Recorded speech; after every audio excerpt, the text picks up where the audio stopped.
Peace, love, and prosperity to all of humanity. We are here to uplift you. Today is December 25th, 2022, Gregorian calendar year, closing out the fiscal year. And we're going over the Act of Algeciras, chapters 4 and 5. We're nearing completion of this document. It's an awesome document that's given us all the power and authority to reclaim our lost vast estate. Let me pull it up on the screen. We've got a esteemed guest on the line, Sister Yeshrin Akasha Elrose Bay from Unami Buffalo Nation, Ante, Delaware, Pennsylvania, and New Jersey. Say hello to everyone, Sister Sharon. Islam. And so before I began the recording, we were briefly discussing the expatriation document. Let me pull it up since we brought it up, and I didn't have it up, so I'm going to bring it up now. And so when he mentions, or when he talks about the Treaty of Madrid, if he ever does, he doesn't go into it, obviously, but this is what's missing when he does talk about it. Where is it? Give me a second here. Let me find it. I got it right here somewhere. Lamont Ailes spoke on it as well in the House of Reawakening Minds, but he didn't go in. He didn't complete the read. He stopped short of the most important part. So let's take a look at it real quick before we go into the Act of Algeciras. So here we are. Mr. Philip, which is the Charge d'Affaires to Mr. Root, Secretary of State. Notice, can you all see the screen well? Yes. So you notice it's the American legation, Tangiers, August 3rd, 1906. They were in Tangier because the American legation is the outpost for the Americans, the United States of America in Tangier, which was a diplomatic body. So from that location, they had this correspondence. And I'm not going to go over the whole thing, but let's go down to the more germane part based on the discussion that we had. So he said, citizenship in Morocco may be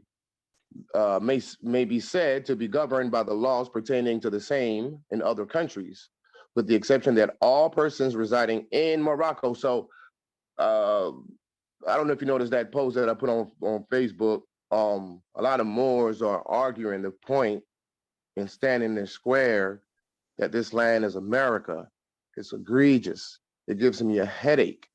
It tells me that they're not studying international law. Internationally, the whole world knows, including the United States themselves, they know that the United States is in Morocco. The other part that's even more egregious is that we all know that the name is Al-Maghrib Al-Aqsa. It's Al-Maghrib Al-Aqsa means Morocco of the farthest west. It doesn't mean America of the farthest west. It means Morocco of the farthest west, period. It's Morocco. So as you say, it says it here, with the exception that all persons residing in Morocco who cannot prove foreign citizenship or protection are considered ipso jure as Moorish subjects. That's not a good thing. Moors, that's not a good thing. If you're a Moorish subject, that means you're subjugated to the laws and the jurisdiction of the United States of America. Then he goes on to say, Moorish subjects lost their nationality only by becoming naturalized. What happened to us, Sister Yeshrin? Did we get naturalized? Okay. Moorish subjects lost their nationality only by becoming naturalized in or protected by another country having treaty relations with the Moorish Empire. It's clear as day. But this is the part that they don't touch on. It was established by the Convention of Madrid, concluded July 3rd, 1880, as follows. So now they start to reaffirm the nationality clause, what I call the nationality clause of the Treaty of Madrid, which is Article 15, Paragraph 1. And it states, any subject of Morocco. So when they naturalized us, the Sultan came back with this particular article within the treaty, because the naturalization, the naturalization, what was the name of that document or that legislation? The Naturalization Act of 1870, I believe is what it's called.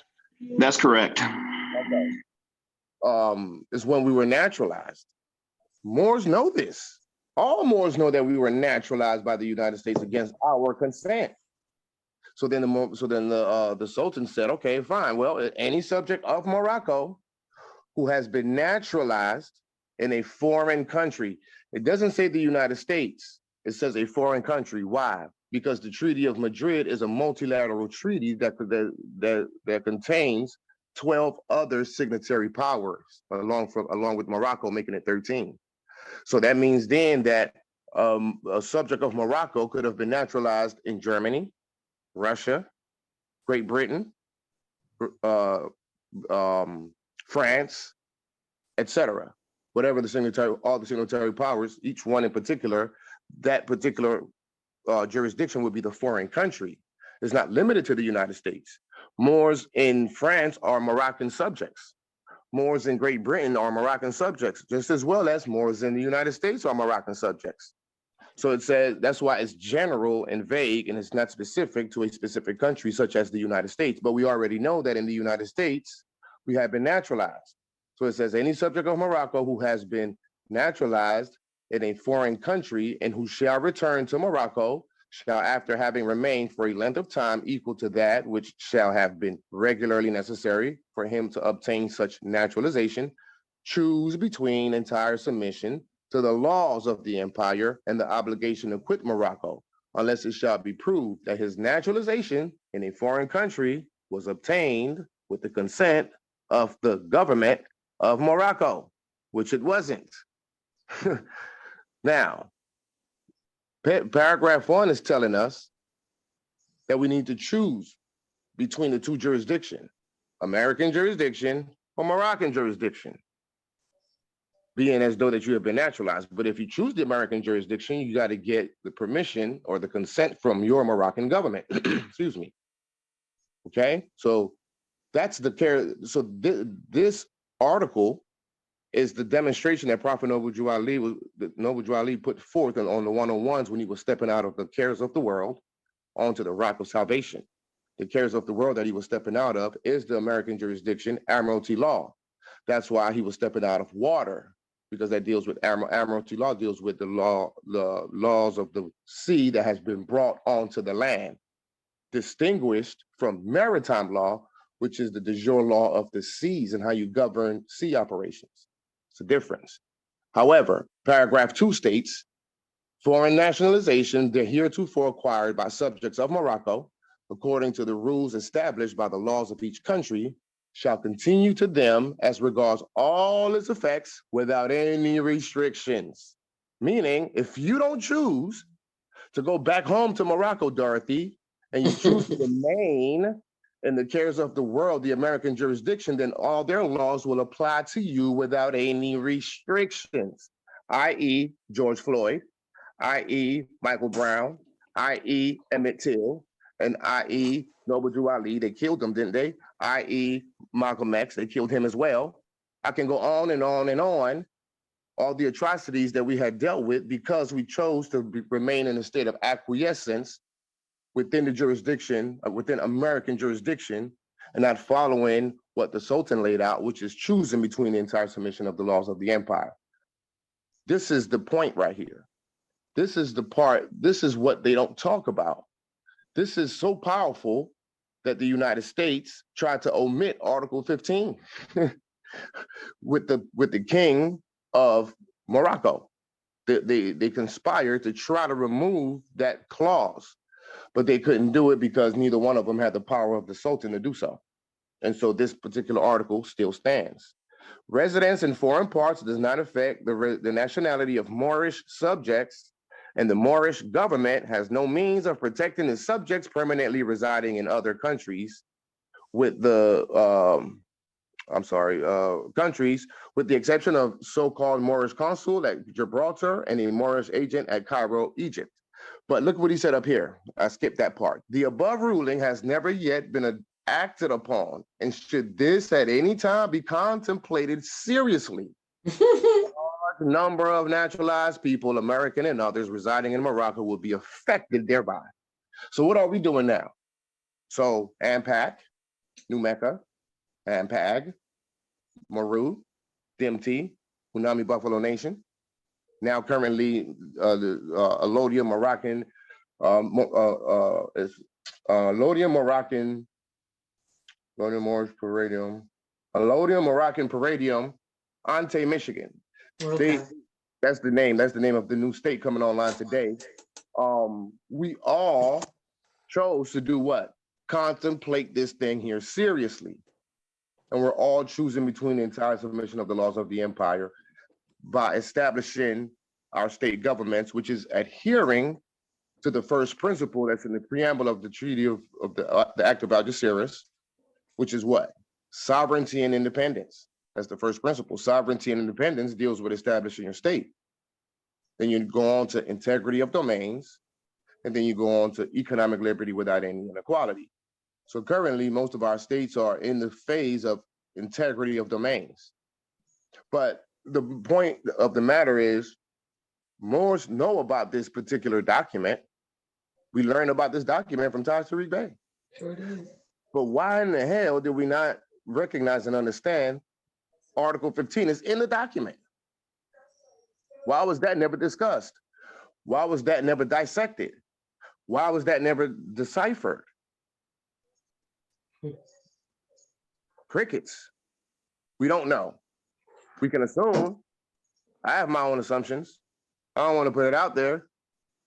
Agent work, I don't know. I didn't mean to put that out there. But the bottom line is everything is time released. And at this point, it's a new time, it's a new day and era. It's a new time and it's a new time, it's a new time now. And therefore, we as a people need to come together under international law, which is Moroccan law. That's the foundation of international law, and begin to establish our three branches of government to reclaim our lost vast estate. Islam? Islam. So I just wanted to touch on that real quick, this particular document. So let's go back to the Act of Algeciras. So we left off on chapter 5, but before we go into chapter 5, let's begin with the preamble. As usual, we always want to begin with the preamble. So remember I mentioned earlier all the signatory powers. Let's see. Earlier when I was going over the expatriation document, I mentioned that the Treaty of Madrid was a multilateral document. Here we go. That has several signatory powers, which are other Christian countries who were summoned. Well, those same countries were also summoned to this particular treaty, keeping in mind that they're all addendums to each other. The master contract being the Treaty of Peace and Friendship, right? Then the next addendum to come was the Treaty of Madrid, which was an addition to the original contract, which was the Treaty of Peace and Friendship. And after that, in 1906, came the Act of Algeciras. Keeping in mind, Prophet Noble Jew Ali was alive during that time. He was 20 years old. And when you understand the Act of Algeciras, you would then realize why Prophet Noble Jew Ali said, "Children, you are plainly rich," because the Act of Algeciras is giving us back all the power and all the authority over the Sharifian Empire. What's the Sharifian Empire? The Moroccan Empire, the Moorish Empire, our vast estate. But they also call in this particular document the Great Enterprise. Imagine that. That's what they call it. So these are all the signatory powers: His Majesty, the Emperor of Germany, Prussia, Austria, Hungary, Spain, etc. Sister Yeshrin, did you begin right here where it says inspired by the interest attaching itself? That begins the preamble. Go ahead, sister. Let me center it for you. Okay, go ahead.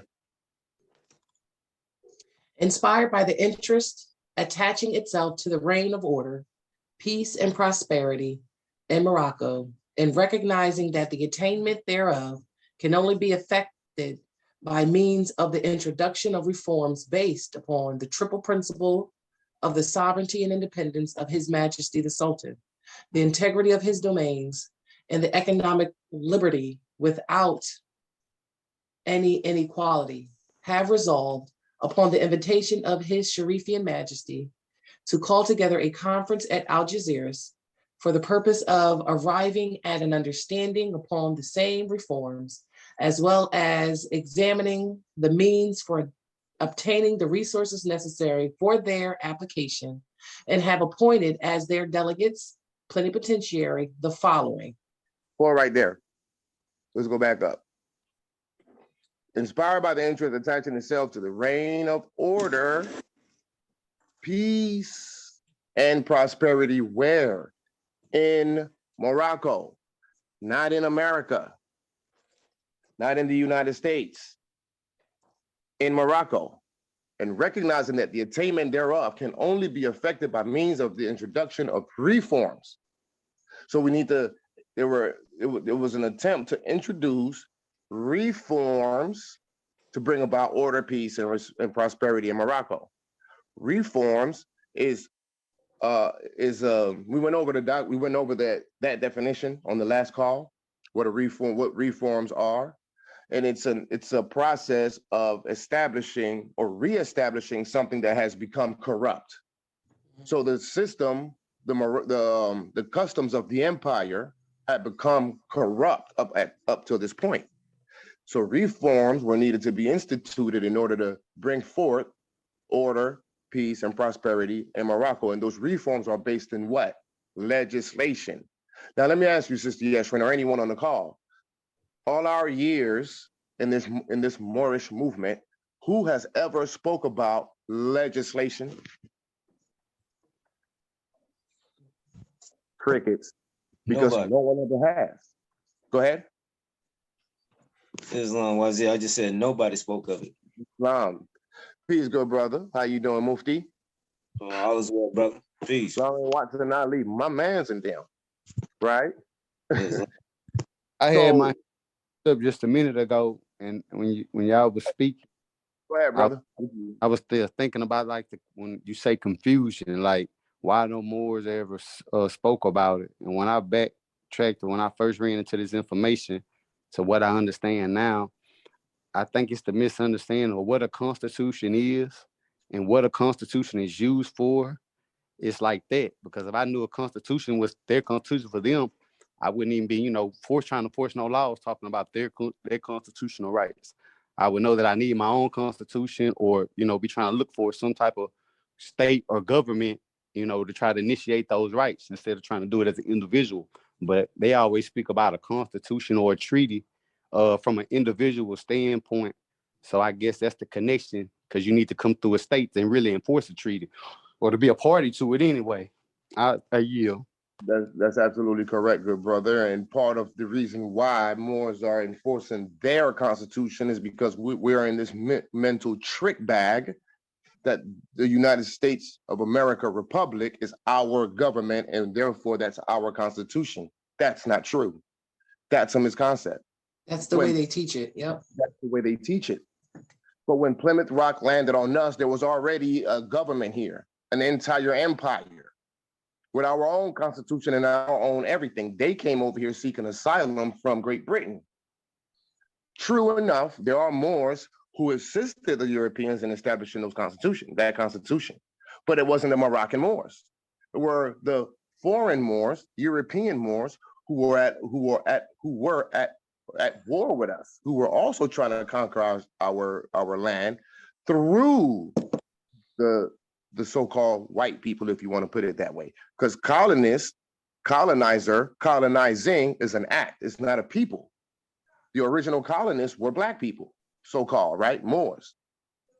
So John Hanson and all these people, they were foreign to this land. They were European Moors who assisted George Washington and all the other, what they call them, Whiggamore Party members to establish their states, by helping them to establish the Constitution, which, by the way, was an adoption of the Iroquois Confederacy Constitution. Yes. But it's not our Constitution. We became subjects to that Constitution. And then they amended the word subject out of there through the 14th Amendment to make us citizens. Islam. And that's just, and so when you understand it from that perspective, you know that you needed to enact your own Constitution.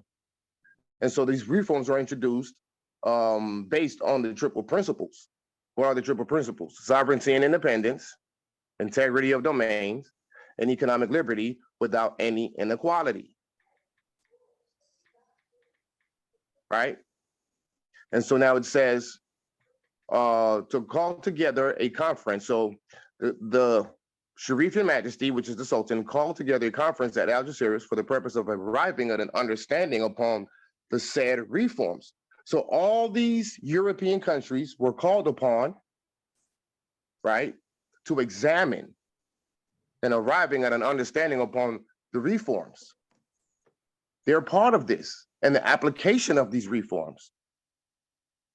And so their delegates, plenipotentiaries, ministers of foreign affairs, ambassadors, etc., have been appointed. And that's when now they're going through those different names. We're not going to go through that, but we'll just skim through it. Joseph Radowitz,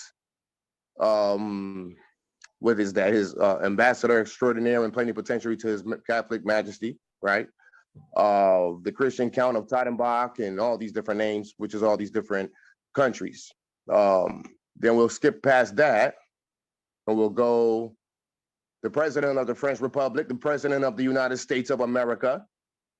Okay, they're all signatory powers, which means they signed they signed and affixed their seals to this document, meaning that they are to be held accountable. They have an obligation based on this treaty, which is a contract. Treaties are contracts. And in every contract, the parties must be known. Sir Arthur Nicholson, his ambassador extraordinaire and plenipotentiary to His Majesty the Emperor of all the Russias, okay? All the Russias, look at that. El Hajj Muhammad. You got these El Hajjes. What did Malcolm X change his name to? El Hajj Malik El Shabazz, right? All right. Okay, so then here we go to the rest of the preamble. Go ahead right here where it says, who furnished with full powers? Go ahead, sister.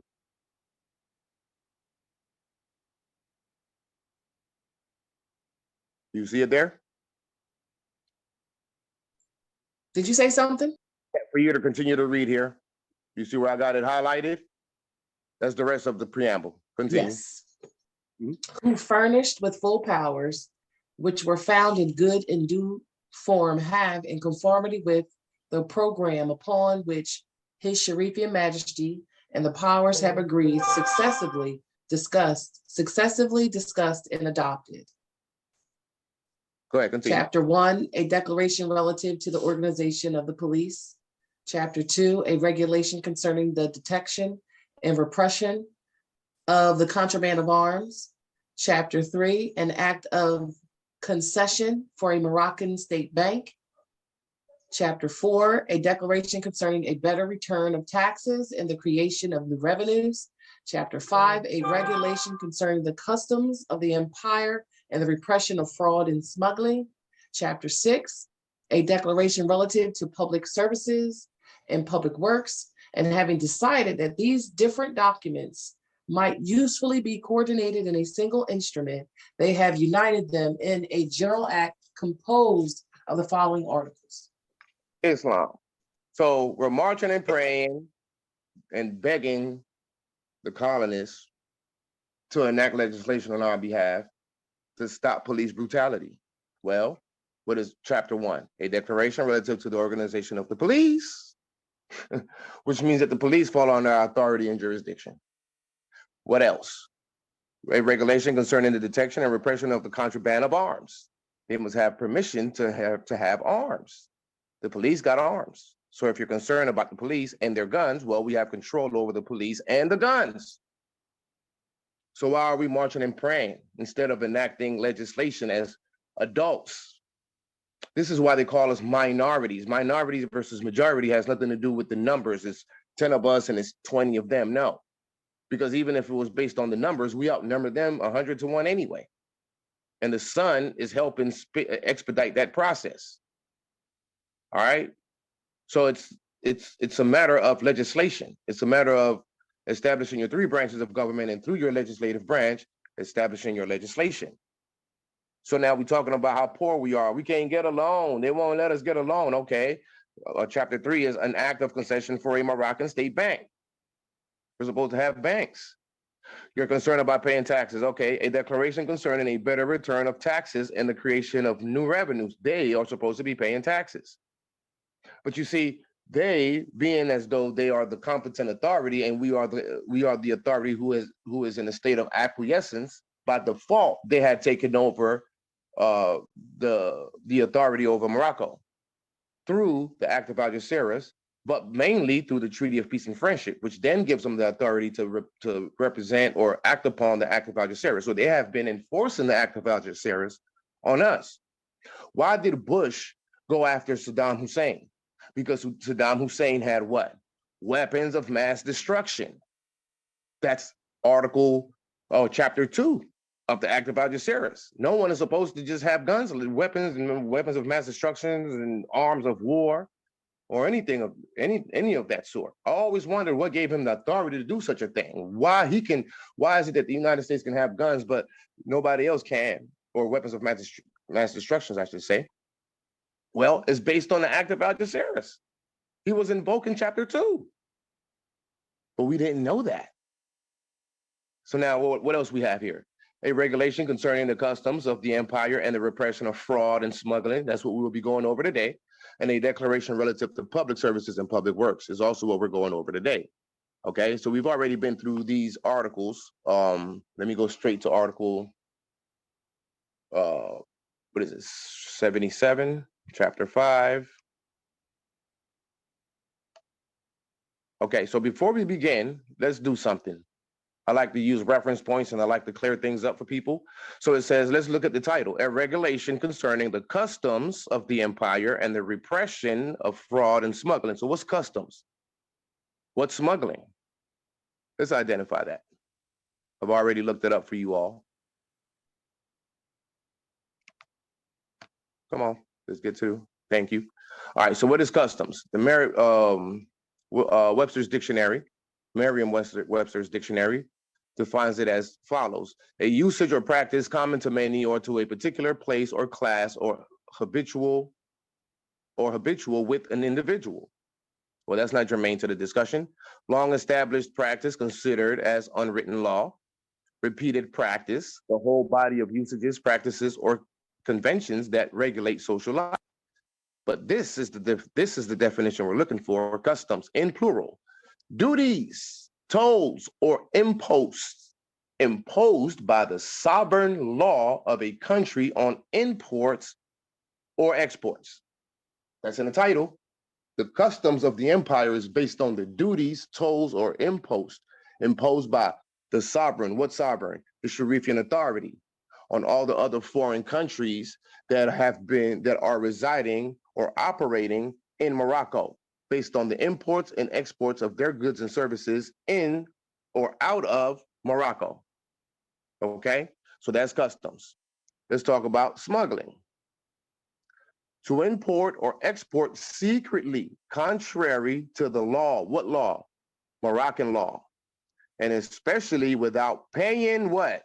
Duties imposed by law. What law? Moroccan law. Particularly from where? The Act of Algeciras. It's given us the authority to impose duties and taxes, etc., based on the imports and exports that's taking place in the Moorish ports. Why did I use the term Moorish ports? Because that's how it's defined in the Act of Algeciras. Go ahead, sister. Article 77. Now that we understand the title.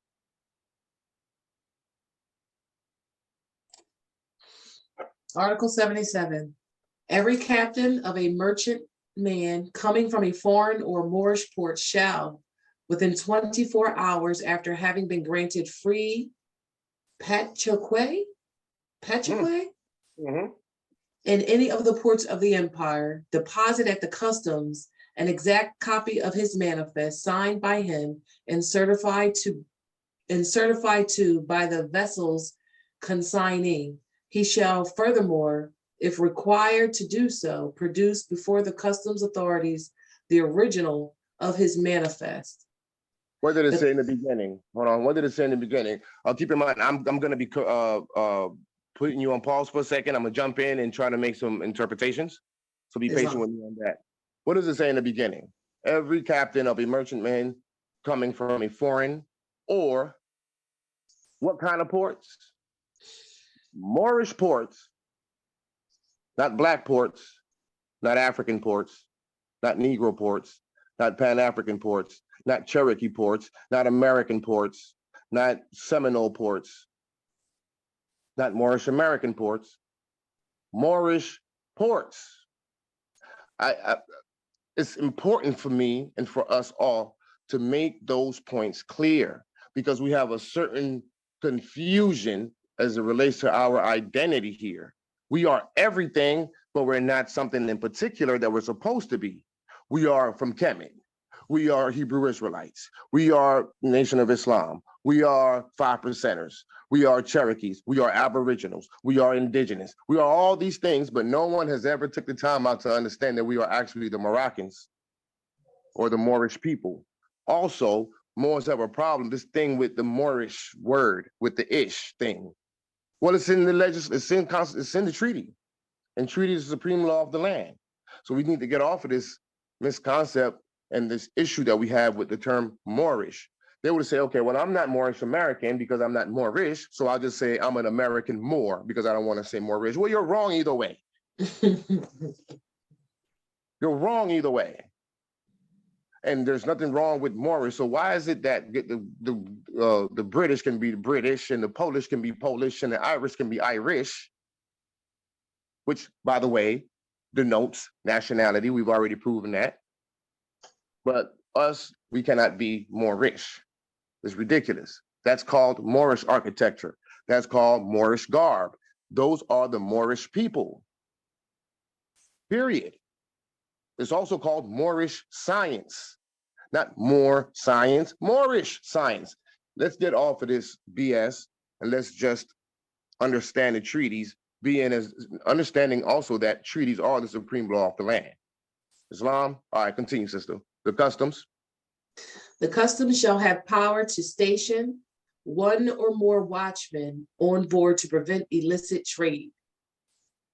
Article 78. The following are exempt from depositing the manifest. 1 degree, men of war or ships chartered for the account of a power. 2nd degree, boats belonging to private individuals for their personal use and never carrying any merchandise. 3rd degree, boats or craft used for shore fisheries. Degree 4, yachts intended only as pleasure boats and registered as such at their home ports. 5th degree, ships especially charged with laying down and repairing telegraphic cables.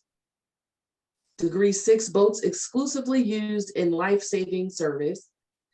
7th degree, hospital ships. 8th degree, training ships of the merchant marine not engaged in commercial operations. And that's self-explanatory. Article 79. Article 79, the manifest deposited at the customs shall state the nature and origin of the cargo with the marks and numbers of the cases, bales, bundles, casks, etc.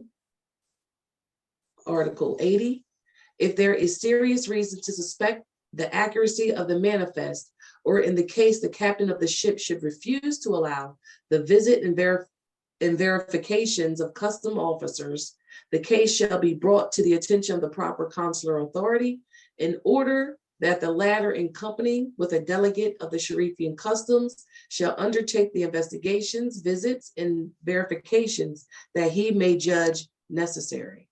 What do they mean by consular authority? Consular court. Our is our authority. If there is serious reason to suspect the accuracy of the manifest, keeping in mind that we're dealing with the repression of fraud, which means then that the manifest is to be complete and not inaccurate. It needs to be accurate. Or in case the captain of the ship should refuse to allow the visit and verification of custom officers, the case shall be brought to the attention of the proper consular authority. Who is the proper consular authority? The Sharifian authorities, the Moxons, the Moorish governments, in order that the latter in company with a delegate of the Sharifian customs. So you got to have a delegate of the Sharifian customs. Who are the Sharifians? So the Sharifian dynasty was the latest dynasty up till the time of our fall. There were many dynasties prior. So the latest dynasty, the dynasty under which we fell, was the Sharifian dynasty. We were the Sharifians. That's why you see the terms Sharifian and Sharifian empire, Sharifian authorities, Sharifian customs, etc. So the Sharifian customs shall undertake the investigation, visits, and verification that he may judge necessary. That's our obligation, not the United States, but they have taken on that obligation in the absence of the Sharifian authorities, which is who? The Moors, who are asleep, thinking that they're Negroes, Blacks, Coloreds, African Americans, and as of late, Moorish Americans. Continue, sister. Article 81. Article 81. If after 24 hours, as stated in Article 77, the captain has not deposited his manifest, he shall incur, unless the delay be a case of vis major, a fine of 150 pesetas for each day's pesetas? Yeah, pesetas. Pesetas for each day's delay, provided, however, that the fine shall not exceed 600 pesetas. If the captain has fraudulently presented an inaccurate or incomplete manifest, he shall be personally condemned to pay a sum equal to the value of the merchandise for which he has failed to produce the manifest, and a fine of from 500 to 1,000 pesetas, and the vessel and merchandise shall be further liable to seizure by consular authority as security for such fine. Islam. So pesetas, that's a form of currency of the time. I believe it was the Spanish form of currency. I'm not sure, but you can basically replace that with dollars. You understand? So vis major. Let's understand what vis major means. Vis major. Oh, let me increase. Give me a second. I got to increase this font. 1 second. I need to plug my mouse to my laptop so that I can easily increase the font.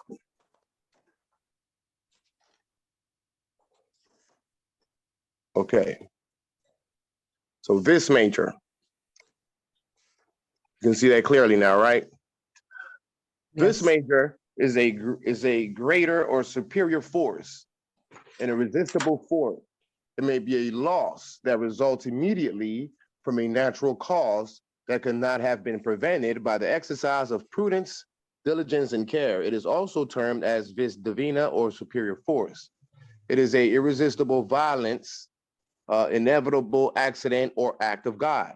Its nature and power absolutely uncontrollable. For example, the inroads of a hostile army or forcible robberies may relieve from a liability from contract. So when it talks about the vis major, it says captain has not deposited his manifest, he shall incur unless the delay be case of vis major. In other words, if there's a horrible storm or something beyond man's control, only then will he have any form of immunity based on the vis major. Otherwise, he would be condemned to have to pay these particular fines if he was found to have been producing an accurate or incomplete manifest. To who?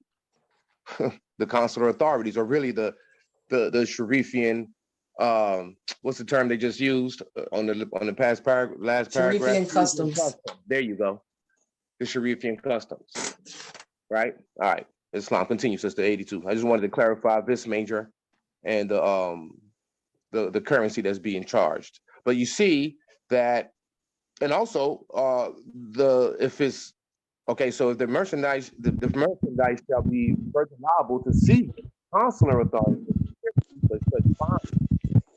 So if he doesn't have the money to pay for this stuff, then we seize the then we just seize the merchandise. Like, you know what I mean? Like, why we didn't know these things, man? You know, we would have been so far along a long time ago. Man, it's continue, sister. I digress. 82. Islam. Article 82, any person about to pass through the customs merchandise imported or intended for exportation shall file in the custom house a detailed statement setting forth the nature, quality, weight, number, measurement, and value of the merchandise, as well as the nature, marks, and numbers of the packages containing the same. Continue. Article 83, if there should be found at the time of the visit fewer packages or less merchandise than declared, the declarant, unless able to prove that he has acted in good faith, shall pay double duties for the missing merchandise, and the merchandise presented shall be retained and the customs as security for such double duty.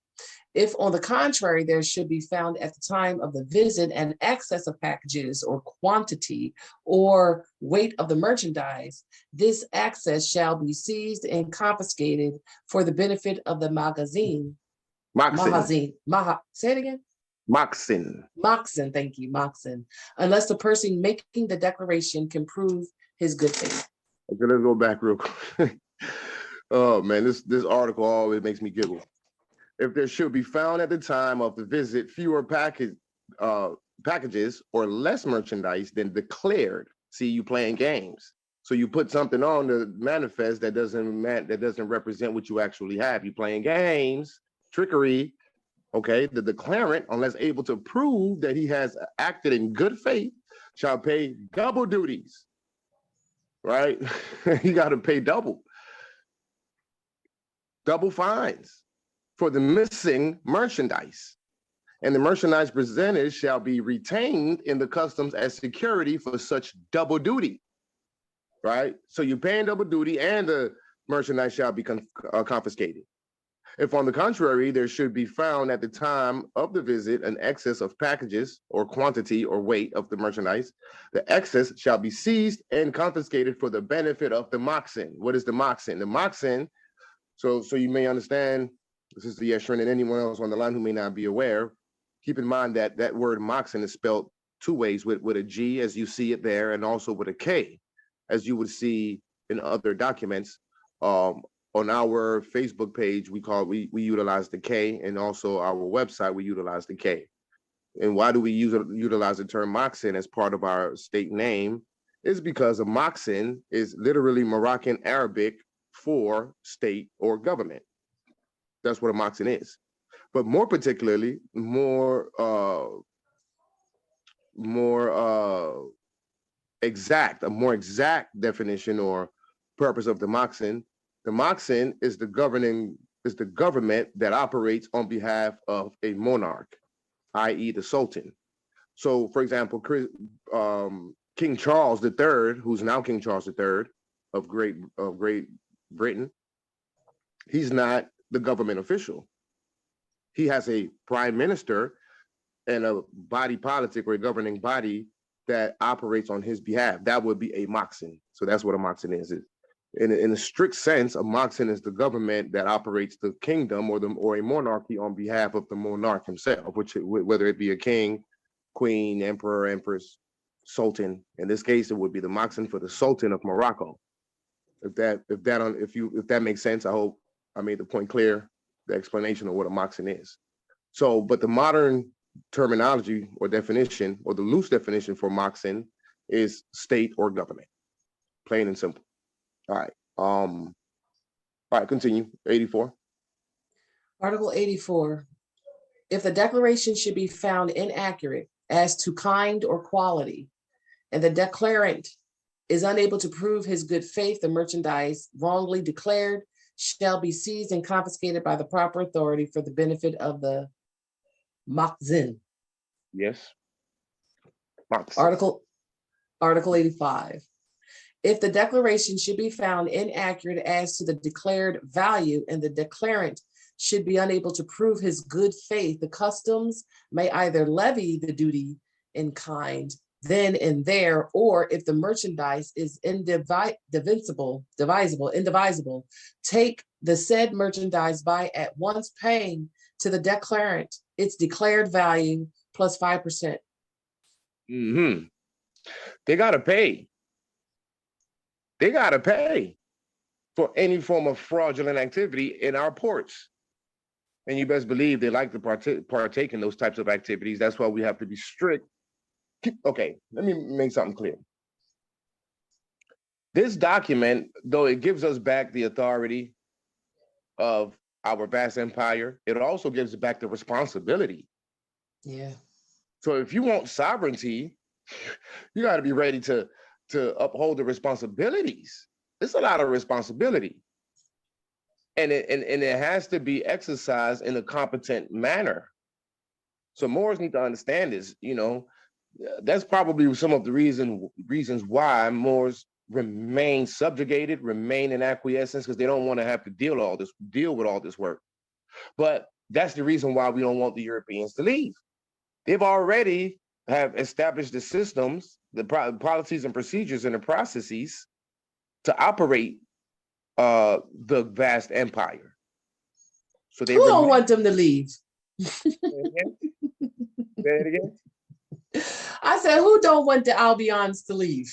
Well, It's a lot of okay. them over here. Well, we got to understand. Great point. I'm glad you asked that and you mentioned that.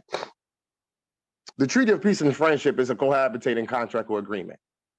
What the matter here is, it's a matter of taking back control, trading places.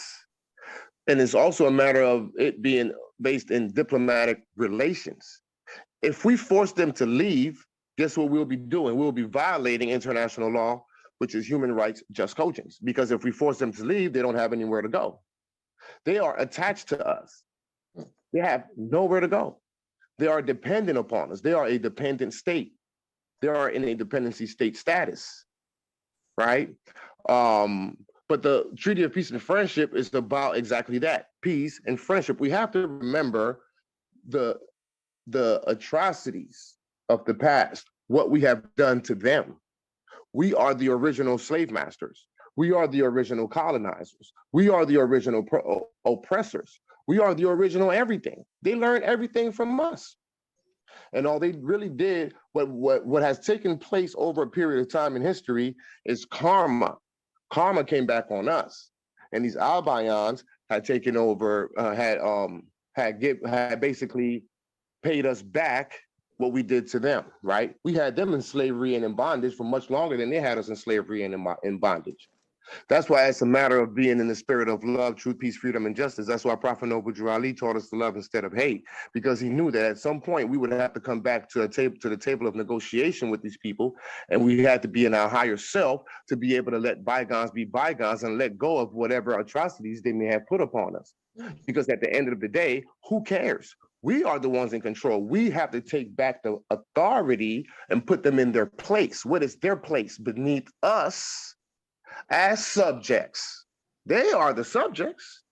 They're the ones under a protectorate status. The Treaty of Peace and Friendship is a protectorate status. Is a document that establishes the protectorate for the Americans. Because remember, they were seeking asylum from Great Britain, who was attacking them. So they came over here and they came up under whose protection?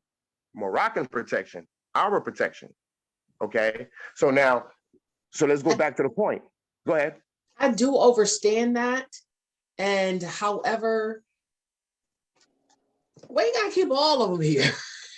I was gonna say this shit You too. know what I'm Since saying? I'm like, because we are over, I'm not gonna say that we are overrun. I'm gonna say, yeah, I yield. No. Speak your mind. Let's clear it up. Let's get on a clear understanding. Hold your thought, good brother. Let this sister clear up her thought. Then you can come in next. Okay, what do I want to say? Like, I ain't gonna let you run from this one, yes, Ren. You're gonna I'm speak not on even me. trying to run. You know what I'm saying? Like, I'm all about love, truth, peace, freedom, and justice. And how we've done some horrible things to Albions. We are paying our karmatic debt to kind of level the playing field. I understand that as well. However, you know, we have a lot of they've done a lot, and they're doing a lot, even amongst in while we're coming in love, because understand, a lot of Moors, they're just talking paperwork. We didn't come in force of arms. We didn't come in brutality. We just wanted to right a wrong. Like, yo, we are, you know what I'm saying? Like, they've been and are still, even with the Moroccan states, being belligerent.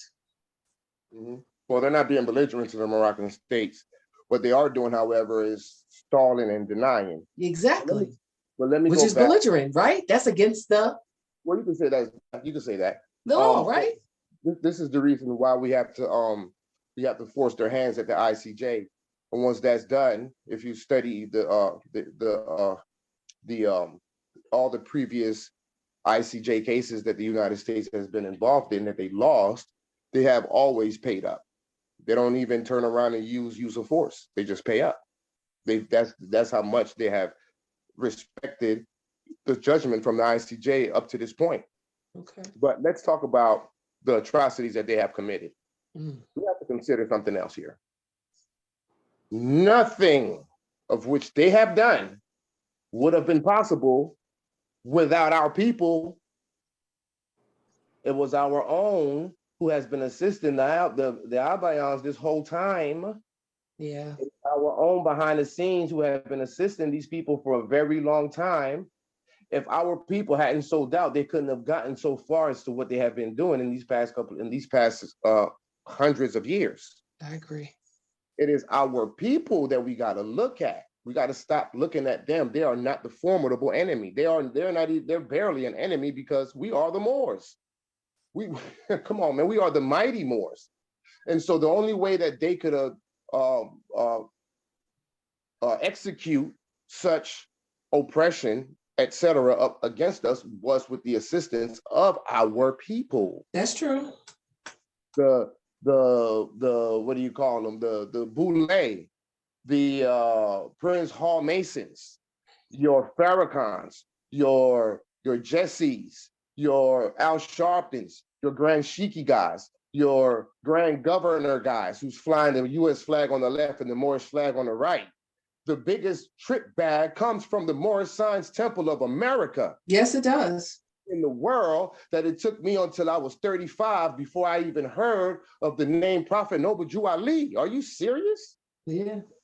I should have been knowing about the Prophet Noble Ali. And when I came into the movement, I should have been knowing about these treaties. Yeah. It's our own. We got to stop looking at these colonies as if they're some formidable enemy. They're belligerent because they're like children. Think about you leaving for, I don't know, 6 months and leaving your 10 and 12-year-old child at the house, right? What do you think they're gonna do? By the time you get back, you better hope the house is not burned down. They're gonna tear up the house. Yeah. And when you tell your child what to do, a lot of times you got to tell them 2-3 times, don't you? Sometimes you got to say, boy, I'm gonna pull this belt on you if you don't do what I say. So their stalling and denying is exactly that until we pull the belt on them. We got to keep spanking them with the pen until they get right. And that means taking them to the ICJ if we have to.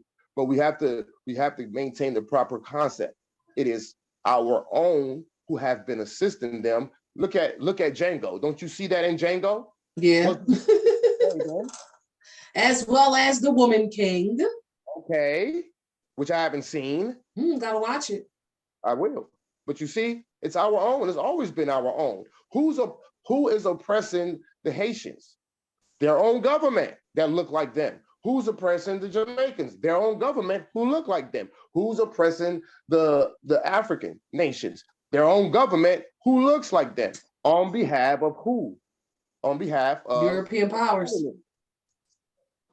You see, it's our own. We have to hold our own accountable. And I'm not saying by any means that the Albions should get away with this. No, they shall be held accountable as well. Absolutely. The ones that are guilty. But it starts with our own, because it's our own who has put us in bondage. Yeah. See, these white people is what they call Mamelukes, right? Which are soldier slaves. And being soldier slaves, it also includes administrative processes, not just soldiers as in going to war type soldiers, or gun war type soldiers. No, I'm talking administrative as well, meaning presidents and government officials, i.e. your Joe Bidens and your Nancy Pelosi's and such. These people are all Mamelukes, decoys, working on behalf of a clandestine shadow government, deep state type government, from other officials who look like us, whether they be Moroccans or they be French, Portuguese, etc. You have to make those points clear. Good brother, go ahead, brother. I know you had a point to make. No, I was just finna say, when you just look at the history of government and like refugees, like, this is just how it go. It's a process of people gonna have to cohabitate. I mean, I understand what you're saying about them leaving, but that's just my understanding when I see like how it go with the treaties, like what's supposed to be done and what's not gonna be done if the proper person or entity is not there. That's all I was gonna say. How you? Islam. And yes, keep in mind, according to the Treaty of Peace and Friendship 1836, the latest version, they have 12, they're on a 12-month tenancy status, meaning that with either one of us can petition to abandon the treaty, right? With the 12-month notice, and then they have to go. But then so if we were to abandon the treaty, which means then they have to leave, where will they go? They ain't got nowhere to go. They'll end up just like that, with the snap of your fingers. They'll be stateless overnight. And if we treat them that way, now we're violating international law, just cogence, which is... Well, they're not necessarily stateless, because they're more subjects of soldier anyway. So we got to protect them anyway. But at the same time, we don't have to be overrun. Well, we're to the point of being overrun like what we think about Moroccans. No, we won't. No, this is the purpose in establishing our governments, not to be. We've already been overrun. We've been overran for 250 years. I know. We are overrun completely. The establishment of our governments is to reverse that. Yeah. It's to force decolonization. It's to force demilitarization. And what does that look like? It's not necessarily them kicking them off the land. By the way, you said that there are more subjects and more proteges. No, they're not the ones who are more subjects. The more subjects are the Negroes, blacks, and coloreds. But so I thought the more subjects were anybody without a nationality. No, that would be Moors or melanated Asiatics without a nationality. That's it. Just us. Because we are the Moors. We are the Moroccans. So therefore, we would be. So a subject of Morocco is one who is in his proper person under the jurisdiction of his monarchy, which in that case, in this time, it was the Sultan of Morocco. That's why it says any subject of Morocco, meaning the Moors who would have been under the proper jurisdiction, which would be Morocco. That's different than Moorish subject or Moroccan subject, meaning a Moor who has been subjugated under the jurisdiction of a foreign country. And that's it. United States citizens are not Moorish subjects or Moroccan subjects. That would only be us as a people, the melanated Asiatics of planet Earth. Yeah. So they would be just Americans or American citizens or United States citizens. We would be the Moroccan subjects or Moroccan proteges. And the So how protege, would it be in terms of, how would, I guess, Albions get back into alignment? Would they would only exist here as the so-called true Americans under the Republic? that's a wonderful question. First of all, how do they come back into alignment? Moroccan law. Right. We would have to reestablish, right? That's the reforms that we just read in that's the reforms that we read in the preamble. We're supposed to institute, what we're doing here by establishing our state is instituting reforms for the order, peace, and prosperity in Morocco. And they must fall in line with that. And if they don't fall in line with that, that's when adjudication comes in, whatever that may look like, whether it be fines, penalties, or confiscations. Confiscations meaning jail time. That's how they fall in line with it. And it's a process, it's what's called So due because process. we adopted them, they are forever dependent upon us, That's because right. we've adopted them into our Moroccan empire. That's exactly right. Wow. They're dependent on us. So that's why it's important for us. We got to look at things. We got to flip the script of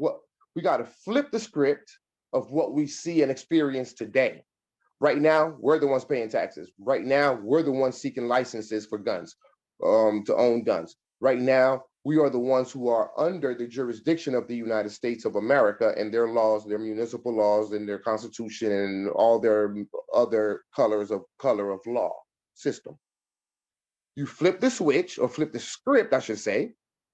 They now fall under our Moroccan laws, and we are the ones at the top who are governing and managing our empire, and overseeing them as they continue to operate our system on our behalf. We oversee them to ensure that the taxes, the duties, the rent does not bypass us any longer and end up going to some Queen of England or some Pope of Rome, none of that. It's supposed to go to us directly. So we oversee that process. We set up systems, policies, and procedures for them to fall under, and we oversee the entire process. That's what decolonization look like. It's trading places, put them under our jurisdiction as opposed to us being under their jurisdiction. Do you understand what I'm saying? Does that make sense? That makes a whole lot of sense. That made a lot of clarity. Yes, I like it. Now the horrible thing will be, well, no, I'm just gonna yield. Islam. Okay. Go ahead, good brother. Were you saying something else? Or anyone else got any questions or want to add to this discussion? This was beautiful. So as you've read thus far in the Act of Algeciras, you're reading it. Who is supposed to be controlling the ports? The Sharifian Customs Authority, the Moxin.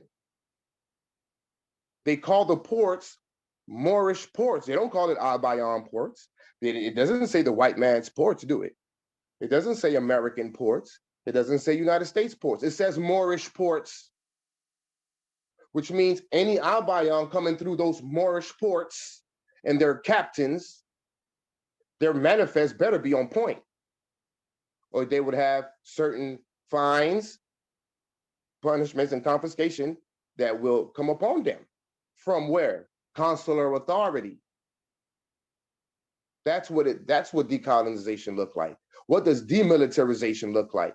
Okay, the United States operate the military. Okay, fine.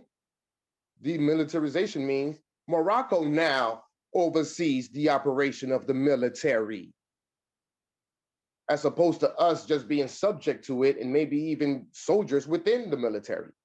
We are now not even generals, but the overseers of the military operation.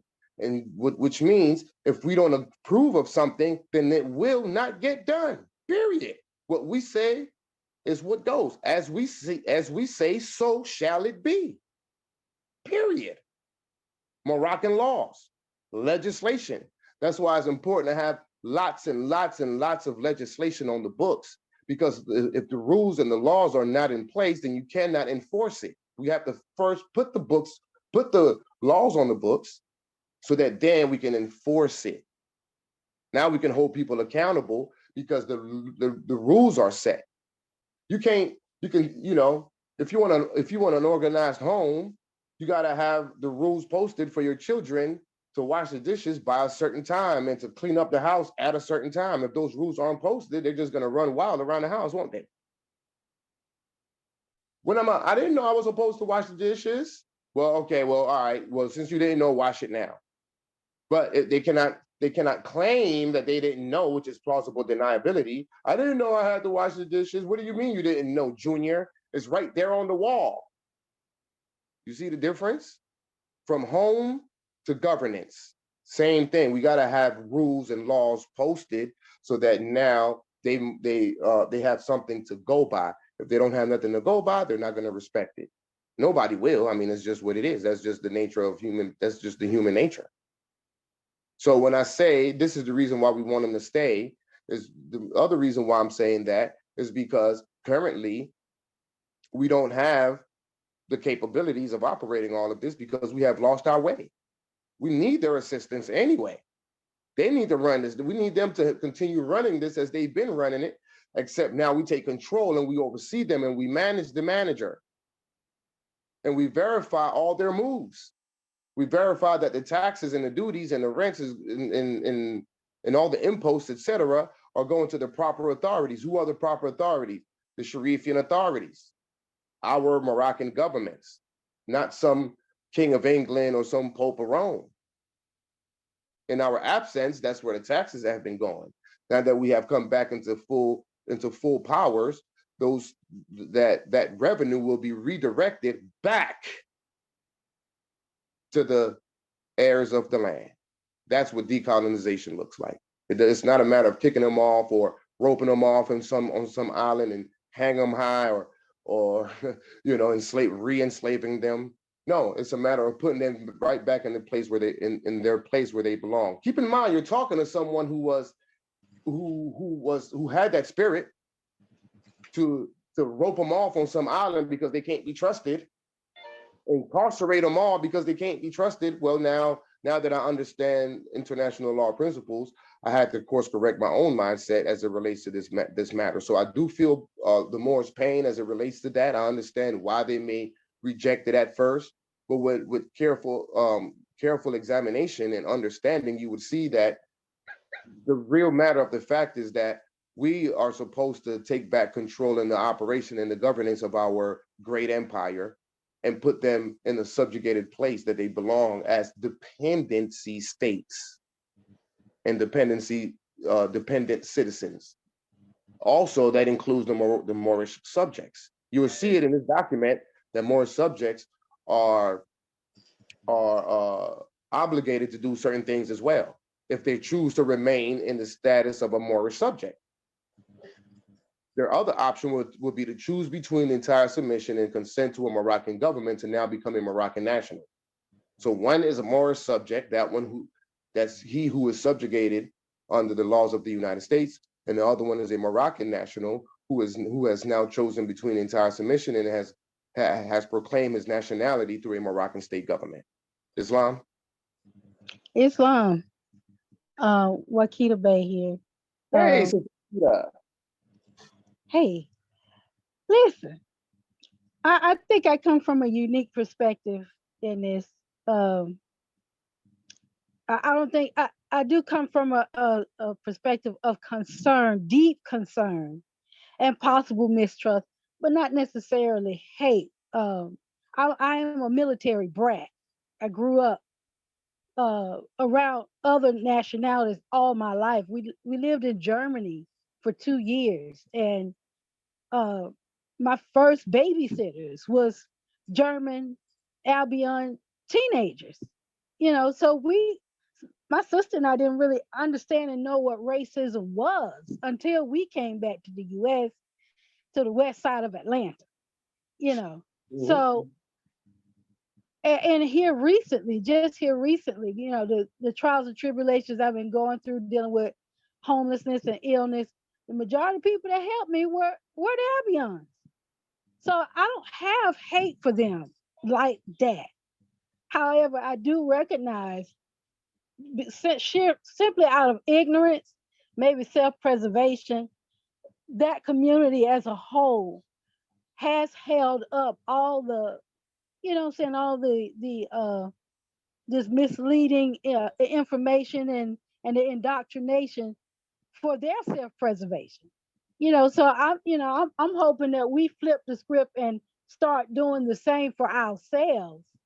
You know, but my question is, if we're not in a position to take over this government and we have to keep them in position, how are we going to manage them? Repeat that again. How are we gonna, what you said before, how are we gonna manage them? Say Yes, it again. how are we, if we are not in a position to completely take over the government because we're not ready, how are we going to at least manage them? Legislation. I'm looking for a specific article. Hold on one second. Because you said that you had major concerns. Oh man, I got so many articles in my head. Let me go back up. Now, can I interject just for a moment to kind of, Go ahead. when we talk about legislation, we're not talking about enacting legislation as an individual Moroccan state. We're talking about as the empire, which would be what, the United States of Morocco. Are we referring to us as a conglomerate or us in our individual sovereign territories? Good question. Both. What do I mean by both? Well, let's use AMPAG for an example. AMPAG is a country, it's a state, it's a nation state. Semantics, all the same. Our uti possidetis jurisdiction, i.e. the longitude latitude of our territory, which is the entire map of Georgia, has been, upon our reclamation, has become international borders. So our legislation is limited to the state of Georgia and its citizens, right? That will be the same for AMPAC, New Mecca, and all the other states. When we enact a constitution for the central governing body of Morocco, that's another level. That's the highest degree. That's the path that we're on. That legislation now governs all of Morocco. So our individual interdependent states would have their own set of legislation for their territory. And then the government of Morocco would have legislation for the entire empire. It's no different than the state of Georgia got their own set of legislation to govern the citizens of Georgia. But then the federal government, the United States federal government, has legislation that governs all of the United States, with the several 50 states being under the jurisdiction of the federal government as a whole. Does that answer your question? Yes, but to be a little bit more specific, as it relates to Georgia, well, Georgia ceased to, in my opinion, based on all the treaties that we're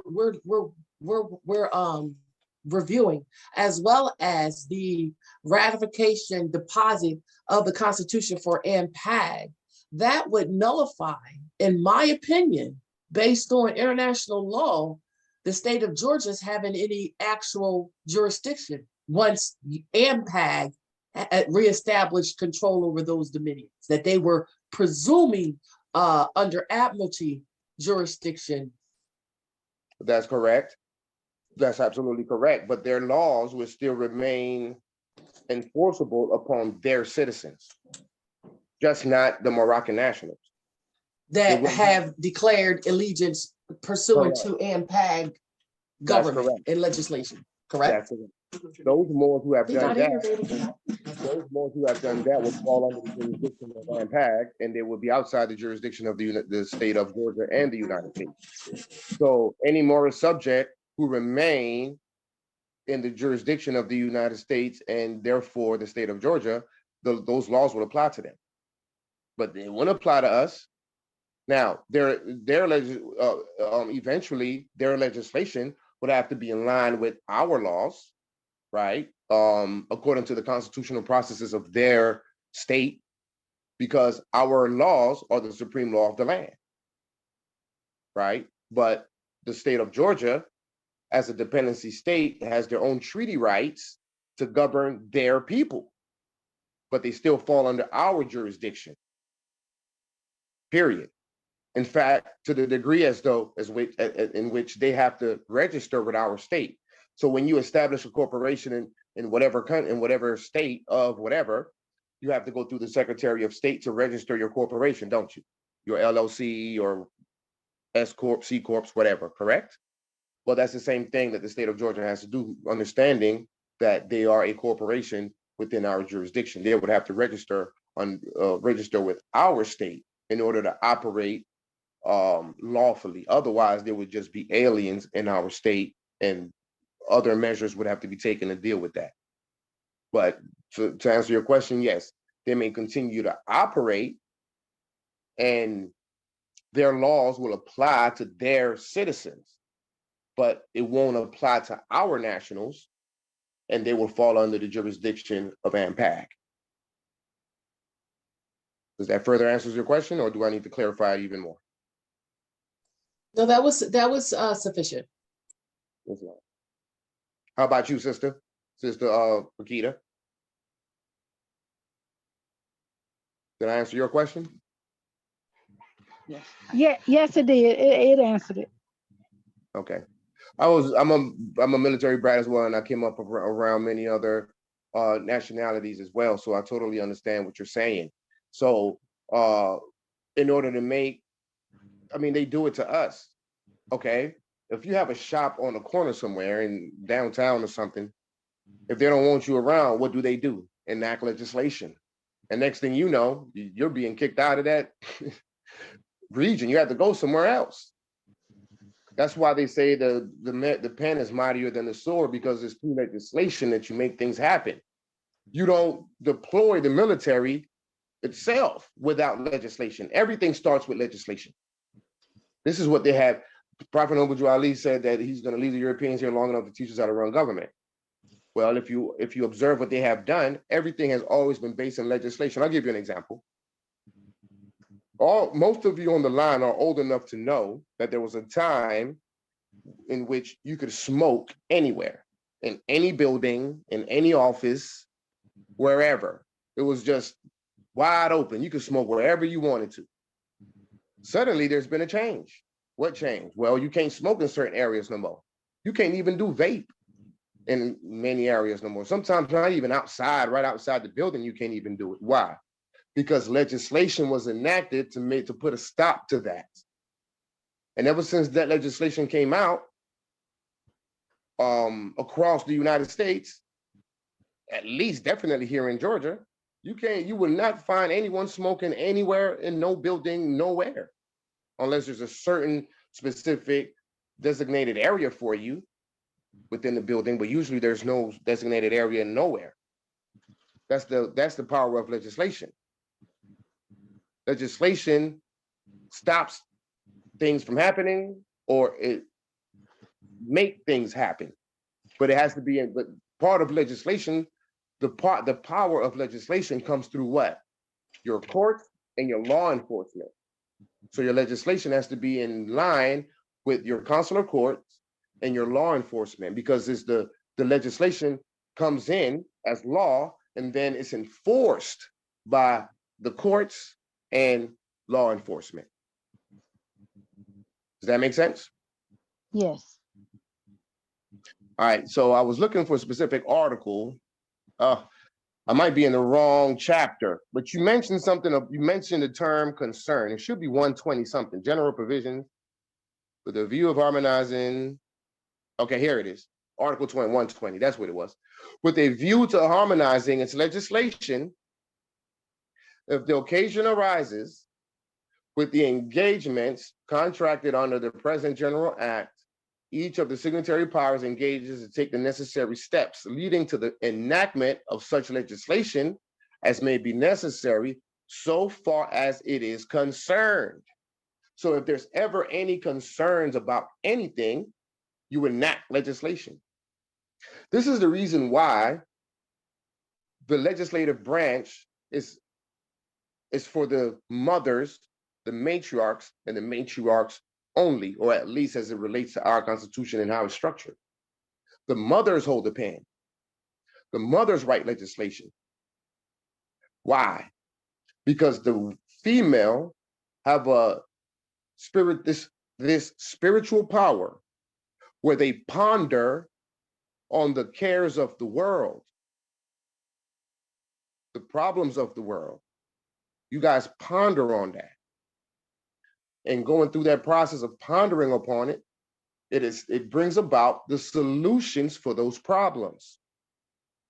So you may be thinking about a specific problem that the people are dealing with, and then you may think in doing so, you may come up with a solution for that problem. That's in the mental, that's in the abstract, that's in the spirit realm. So now what do? You write it down. The pen is the medium that transfers your ideas or your solutions from the spirit realm to the physical realm, right? So internally, you have this thought and this idea of a solution to solve a specific problem. You write it on paper. By writing it on paper, it now has been transferred from your thoughts and has been manifested into the physical reality by writing it on paper. That's legislation. And then your sons turn around and enforce your laws. So Shaka Zulu did not establish the war plans. It was his mother and his auntie who established the war plans, and they sent him to war to enforce those plans. That's how this works. That's why the mothers are the legislators in our government, in our branches. Islam? Point of interest. Go ahead, bro. This is Akil Bay. Islam. I just want to share, kind of piggybacking off of Maru's meeting last night. Camelback it. Yeah, Camelback. We don't piggyback, we camelback. In regards to enacting laws, that's a continuous thing in regards to statehood. So I definitely encourage all more states to pretty much exercise that as quickly as possible in every meeting, et cetera, because it's so vast and endless. And especially with us preparing for the ICJ soon, we want to put ourselves in the most proper standpoint possible, in regards to each whatever department you're trying to enact laws in. When Babylon, so-called Babylon or America falls, or at least begins to fall, we want to be able to catch what's ours in a proper standpoint. And there's so many departments, so many avenues of government to exercise and enact laws that, of course, is not going to be reasonable to fulfill each department so soon, but we at least want to get 15% of many of these departments off the ground. That way we can work in a reasonable manner and go to work degree by degree. We don't want to enact laws that we'll be able to exercise 10 years down the line.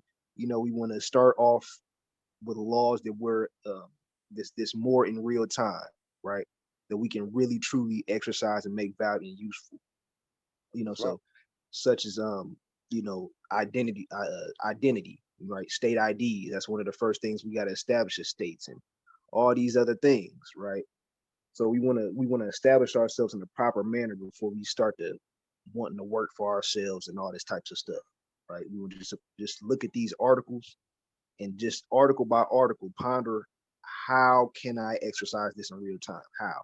Write a few ideas down, right? Just to help compartmentalize these laws and how you're going to enact them. How you the floor. Islam, good brother, that's an excellent point.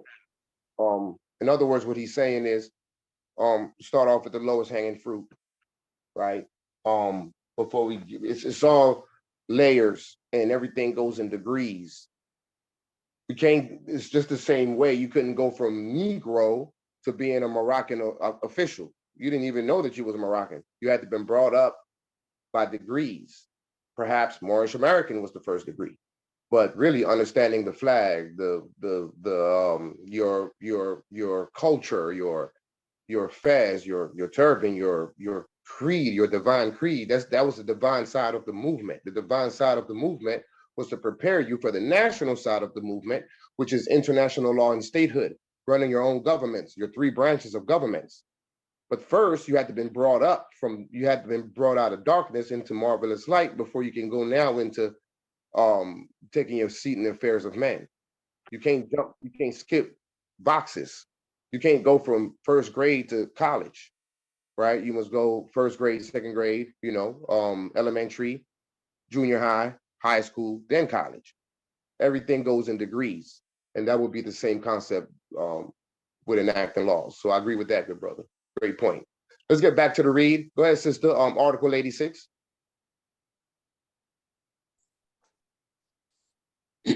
Article 86, if the declaration should be found false as to the nature of the merchandise, the latter shall be considered as not having been declared, and the offense shall fall under Article 88 and 90 here and below, and shall be punished by the penalties provided for in the said articles.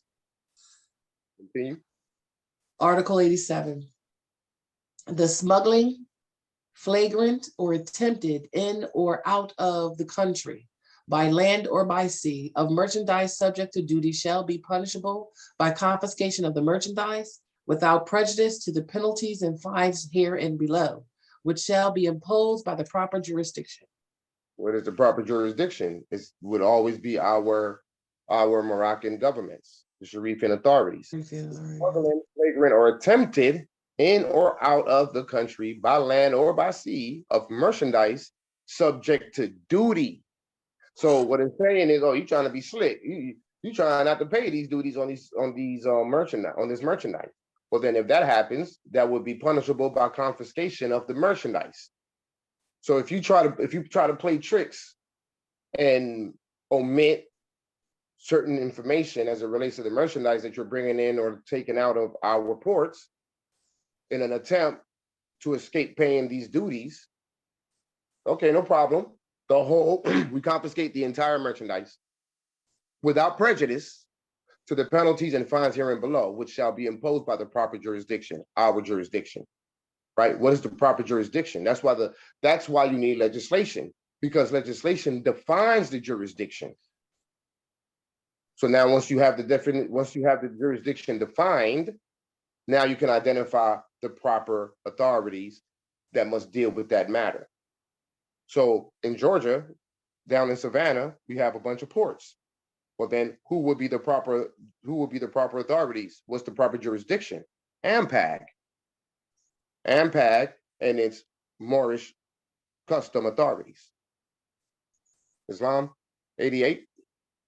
Oh, well, continue with 87. In addition, the conveyances on shore shall be seized and confiscated when smuggled goods form the greater part of the load. Look at that. Look at that. This is what decolonization looks like. We have the authority and the obligation to do these things. We get to seize and confiscate smuggled goods. But right now, who is seizing and confiscating smuggled goods? The United States. Why? Because we have acquiesced, thinking that we're Moorish Americans, Negroes, Blacks, colors, Indians, and all this other stuff. Continue, 88. Article 88, the smuggling, flagrant, or attempted in or out of the country through a port open to commerce or through a customs house shall be punished by a fine not to exceed triple the value of the merchandise so smuggled, and by imprisonment of from 5 days to 6 months, or by only one of these penalties. Look at that. I mean, are we hearing this? If they attempt to operate in a fraudulent manner, we get to find them and confiscate the merchandise. And what is the amount of the fine? Not to exceed triple the value. Okay, so the highest amount will be triple the value of the merchandise. This is generating more revenue for our state based in fraudulent activity by any foreigner, keeping in mind that could even be a Moorish subject. It ain't limited to so-called white people. Anyone who's foreign, especially those who are signatory powers to this treaty. Continue, 89. Article 89, the smuggling, flagrant, or attempted in or out of the country, outside of a port, did I read that? Outside of a port, open to commerce, or a custom house shall be punished by a fine of from 300 to 500 pesetas, and by an additional fine equal to 3 times the value of the merchandise, or by imprisonment of from a month to a year. Continue. Article 90. The accomplices in offenses as provided by Article 88 and 89 shall be liable to the same penalties as the principals. The elements constituting complicity shall be adjudged according to the laws of the tribunal in charge of the case. So you're talking about the accomplices and the principals. You both will be held accountable in pursuant to Article 88 and 89 of the Act of Algeciras.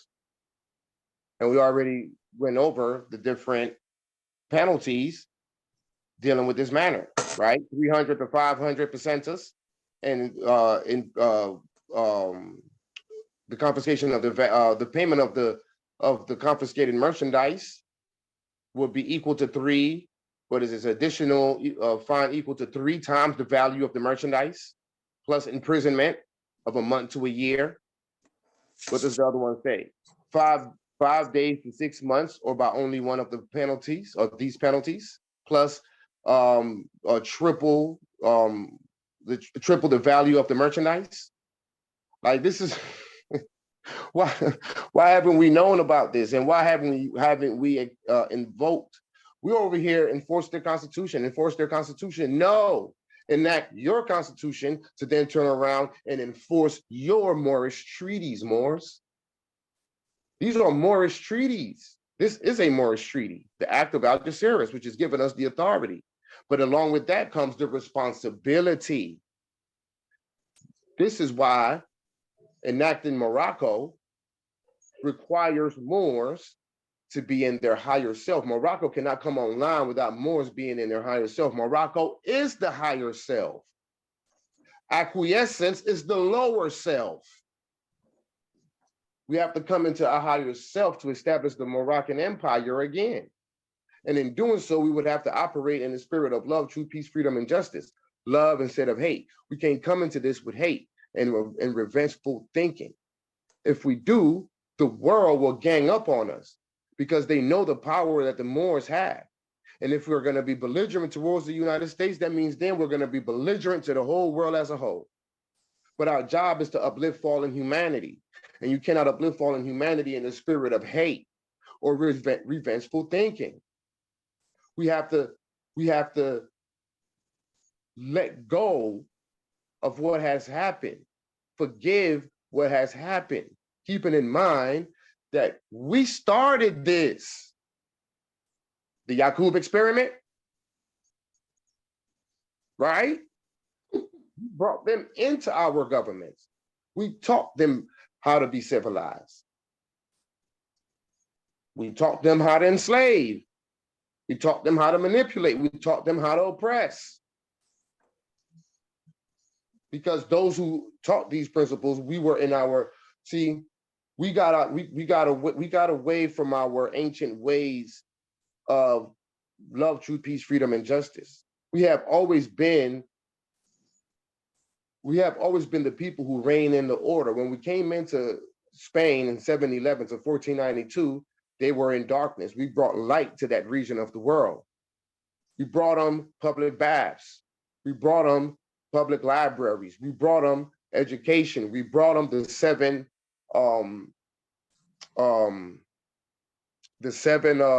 liberal arts. We brought them mathematics. We brought them astronomy. We brought them biology. We brought them all the sciences. That's uplifting fallen humanity. That's what we're known for. You can't do that in the lower self. So the spirit of hate and revenge is the lower self. You got to grow up. You got to be grown up. Grown-ups don't worry about what a child did. You brush that off and you keep it moving. I ain't worried about the slavery. I ain't worried about oppression. I'm not worried about segregation. You know what I'm worried about? Where's the rent? Where is the double duties? Where are the taxes that you're supposed to be paying? That's what I'm worried about. I'm also worried about the cares of the world. How will people now be treated once we take back control of Morocco? But we must enact laws and legislation to define the treatment of humanity. And the treatment of humanity shall be in the spirit of love, truth, peace, freedom, and justice, because it uplifts fallen humanity. That's our job, that's our obligation. But the only way to make that happen is by coming to our higher self and be able and willing to let go of the past and let bygones be bygones, get back to the round table of negotiations as the authority in the room, not the subjugated ones, the authority, with our fezzes on and our turbans on and our proper person, letting them know this is what it's going to be. And you shall abide by it or face fines, confiscations, and penalties. Period. You can only have it one way or the other. That's what decolonization looks like. Us in the higher offices telling them what to do instead of us being in the projects doing as they say we must do. Islam, continue. Article 90. Article 90, the accomplices and offenses as provided by Articles 88 and 89 shall be liable to the same penalties as the principals. I think I read that out. The elements constituting complicity shall be adjudged according to the laws of the tribunal in charge of the case. Okay, 91. Yeah, we already read that. Article 91, in the case of smuggling, flagrant, or attempted in or out of the country by a vessel outside of a port open to commerce, the Moorish customs shall have the right to take such vessel to the nearest port to be turned over to the consular authority, and the said authority may seize and detain the vessel until it shall have paid the amount of penalties imposed. Notice what it said. What customs? What customs? Moorish. Moorish. It doesn't say black customs. And it certainly don't say American customs. It says Moorish customs. And then it also says that it needs to be turned over to the consular authority. And said authority may seize and detain the vessel until it shall have paid the amount of the penalties imposed. That's decolonization. That's us taking back control of our vast empire. Us raising up our degrees and taking our affairs and taking our place in the affairs of men. We must worship under our own vine and fig tree. We must confess our own. Period. This is grown man and grown woman talk right here. It's time to let go of the childish ways of being subjugated to these people, begging them to enact legislation on our behalf, and we have the power and the authority to do so for ourselves. Can't nobody do this for us. We have to be the ones to do it, but we need the proper reference points and the proper studies to get to that point. That's where the Act of Algeciras come in. This is where the Treaty of Madrid comes in. This is where the Treaty of Peace and Friendship comes in. The proper understanding and understanding who are the parties of the contract. That's why you can't be a Moorish American, because the Treaty of Peace and Friendship is between Morocco and America. So you saying that you're Moorish American is like saying that you're the Celtics and the Cleveland Cavaliers at the same damn time. You got to choose one or the other. Either you play for the Celtics or you play for the Cavaliers. You can't be both. Continue. The vessel. The vessel shall be released at any stage of the action, insofar as the preliminary judicial proceedings are not impeded thereby upon deposit made with the consular authority of the maximum of the fine, or else under responsible bail accepted by the customs. Continue. Article 92, the provisions of the preceding articles are also applicable to coasting vessels. Okay, continue. Article 93, such merchandise such As merchandise as is not subject to an export duty shipped in a Moorish port to be transported by sea to some other port in the empire shall be accompanied by a certificate issued by the customs under penalty of being subjected to the payment of import duties and even of being confiscated if not entered in the manifest. Look at that. Such merchandise as is not subject to an export duty. So you got import duties and export duties that you must pay, shipped in a Moorish port, not an American port, not a United States port, Moorish ports, to be transported by sea to some other port in the empire. What does that mean? So you're taking something from Savannah, the ports in Savannah, to the ports in New York. You know what I mean? You're going from Morocco to Morocco. There's many ports in Morocco, right? To be shall be accompanied by a certificate issued by the customs under penalty of being subjected to the payment of import duties and even of being confiscated if not entered in the manifest. So you better identify your cargo on the manifest properly and accurately. If not, the payments, confiscations, penalties will apply to you as a foreigner or even a Moorish subject. Period. Treaty is supreme law of the land. Article 94. Article 94, the transportation by coasting vessels of products subject to export duties can only be effected by depositing at the customs house of the port of departure the amount of export duties on such merchandise and taking receipts therefor. This money shall be returned to the depositor by the custom house where it was deposited on production of a declaration on which the customs certify the arrival of such merchandise and of the receipt for the deposit of the amount of the duties. The documents proving the arrival of the merchandise shall be produced within 3 months from the time of shipment. After this term, unless the delay be a case of vis major, the amount deposited shall become the property of the magazine. The Maxim. The Maxim. Which means it becomes the property of our government or our states. And remember, vis major means, something that's beyond the control of man, like a storm or something. All right, continue. 95. Article 95, the import and export duties shall be paid cash at the custom house where liquidation has been made. Mm-hmm. The ad valorem, the value duties, shall be liquidated according to the cash wholesale value of the merchandise delivered in the custom house and free from custom duties and storage dues. Damages to the merchandise, if any, shall be taken into account in appraising the depreciation thereby caused.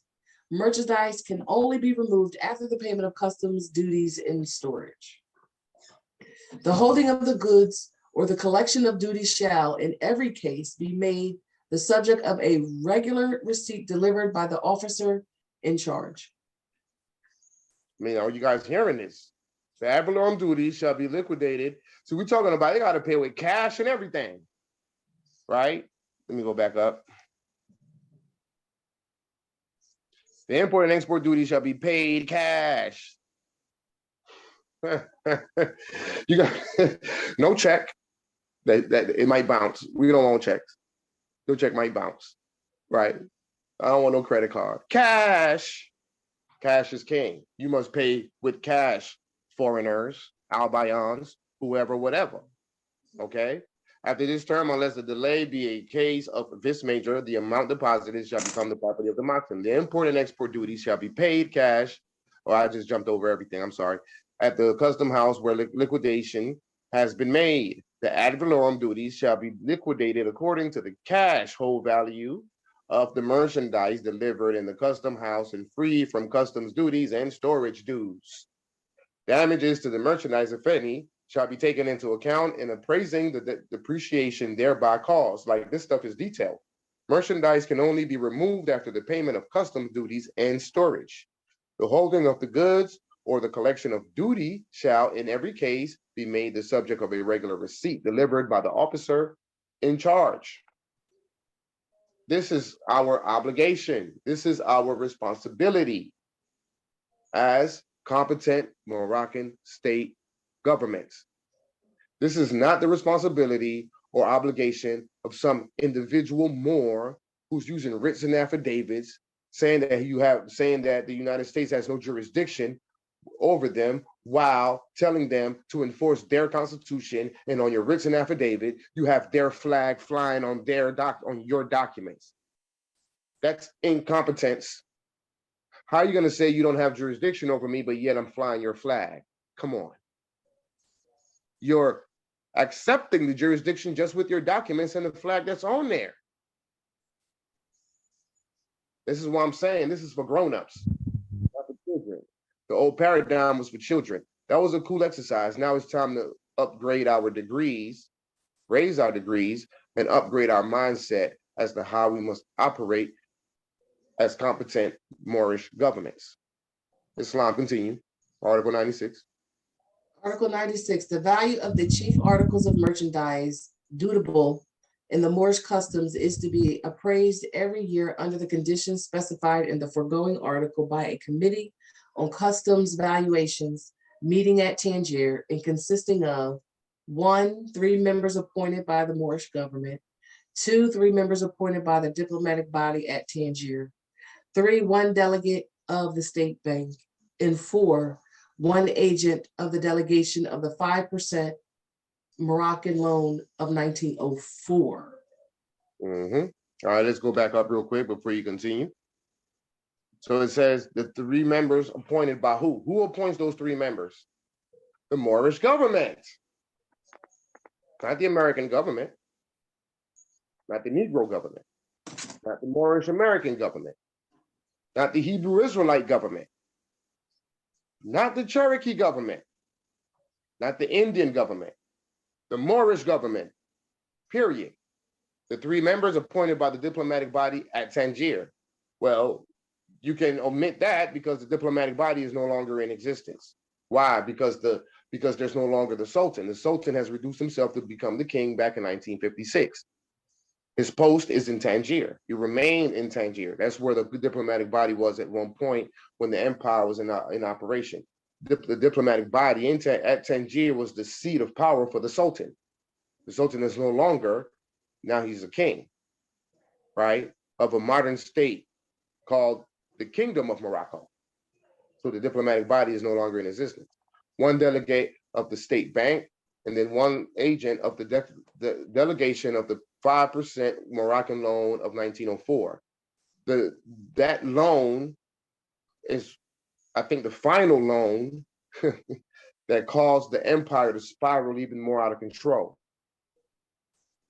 The empire started losing its power and started declining once it took on certain loans. One took it in history. We know that it took a loan from Great Britain and also Spain. I think Great Britain was the latest one in 1904. Also France. This is the reason for the Treaty of Fez, the French Protectorate. The Treaty of Fez was established to have France assist the Sultan in reigning in the order of the empire once again, because the Treaty of Fez comes after the Act of Algeciras. It's another addendum. Can someone mute their mics, please? And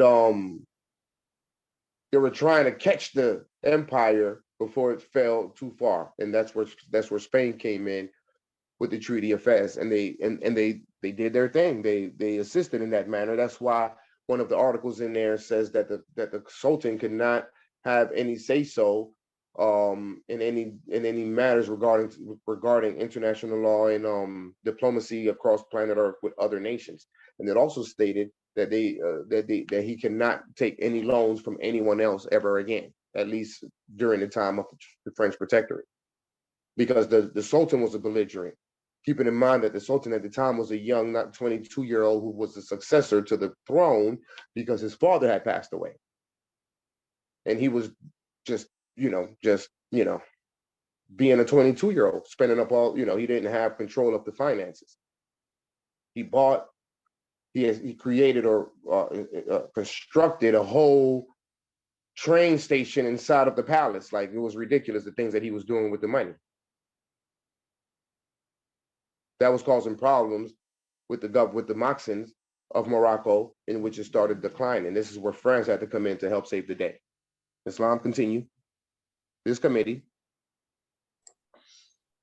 shall appoint from 12 to 20 honorary members resident in Morocco, whom it shall consult when called upon to determine the value and whenever it may see fit. These honorary members shall be seated from the list of notables drawn up in the case of foreign subjects by each legation, and in the case of Moors by the Sultan's representative. They shall be appointed as far as possible in proportion What is to it? I'm saying, hold on, sister, don't gloss past that. Where'd it go? These honorary members, it's right there. You don't see it? Hold on. It's right there. I can see it on my screen. I'm looking at my screen on my phone as well as the screen. Oh, okay. These honorary, I thought I said. No, you Okay. did. These honorary members shall be seated from the lists of notables drawn up in the case of foreign subjects by each legation, and in the case of Moors by the Sultan's representative. They shall be appointed as far as possible in proportion to the importance of the commerce of each nation. All right, hold right there. I was trying to point out the term Moors. That's all. I want Moors to see that your identity that the Prophet reminded you of. Keep in mind, he didn't bring it to you. Prophet Noble Ali didn't invent this this national identity. We forgot about it, and he came back as a reminder to remind us, hey, Black people, you ain't Black, you are Moors, right? So our identity, as taught to us or reminded us by Prophet Noble Ali, is in this document. You see the word Moors in there. You see the word Moorish in there. Moorish science. Okay. We all know that the Prophet is the Prophet. That being the case, he named the temple Moorish Science Temple of America. So why do we have a problem with the word Moorish? That's another point, aside from the point that I'm trying to make here. And in the case of Moors by the Sultan's representatives, The honorary members shall be selected from the list of notables drawn up in the case of foreign subjects by each legation. What does that mean? Okay. The legation was an outpost that existed in the diplomatic body in Tangier, at the diplomatic body in Tangier. So each signatory power had an outpost representing their country in Tangier at the diplomatic body. So you had the French legation, you had the British legation, you had the Russian legation, you had the American legation. So when it talks about, whenever you see the term legation in these documents, that's what it's referring to. So you had, remember when we went over, let's go back to it real quick. You see what it says here at the top on this expatriation document? Mr. Phillip charged the affairs to Mr. Root. Where are they? Where is this correspondence coming from? American legation. You see, they had their own American legation. France had its own French legation. Russia had its own Russian legation, et cetera, et cetera, et cetera. The diplomatic body was the original United Nations, where all the signatory powers congregated as their own personal outposts for their respective countries. In Morocco, today, the diplomatic body would be the United Nations in Morocco, where? Manhattan, New York. But I just wanted to point out that it says Moors in here so that Moors can get the mental concept into their heads that this document is talking about you, Moors, with you having the power and the authority over who? All foreigners in Morocco, period. This is why our Moroccan laws are the supreme law of the land, because we are the heirs of the land by consanguinity. France was the authority of the land by inauguration, meaning that the Sultan gave them the authority temporarily. Whereas the authority, and that was because the Moors were in acquiescence, the Moors were still asleep. So somebody had to reign in order and maintain control of Morocco before it spiraled out of control. So while the Moors were asleep, France was given the authority to take over. When the French protectorate was dissolved in 1956, guess who took over that authority then? Guess who picked up the pen and take control of the empire? The United States. This is why today the United States is what? The superpower on planet Earth. Notice that even France, like the dollar is prominent all over planet Earth. It can be exchanged in any country on planet Earth, but no country can come to the United States and exchange their currency, could they? they better, if they're going to exchange it, they better exchange it to dollars and use that. But you can't use any other currency in the United States, but you can use dollars in any other country because the United States is the superpower. But the only reason why they're the superpower is because they're taking the seat that belongs to the Moors. This is where decolonization comes in, is to remove the United States from the seat of power, and we take on that position. That's decolonization. They are a dependent state, not the authority. So we have to put them back into their proper, everybody got to go back to their proper person. Everybody must be in impropria persona sui juris.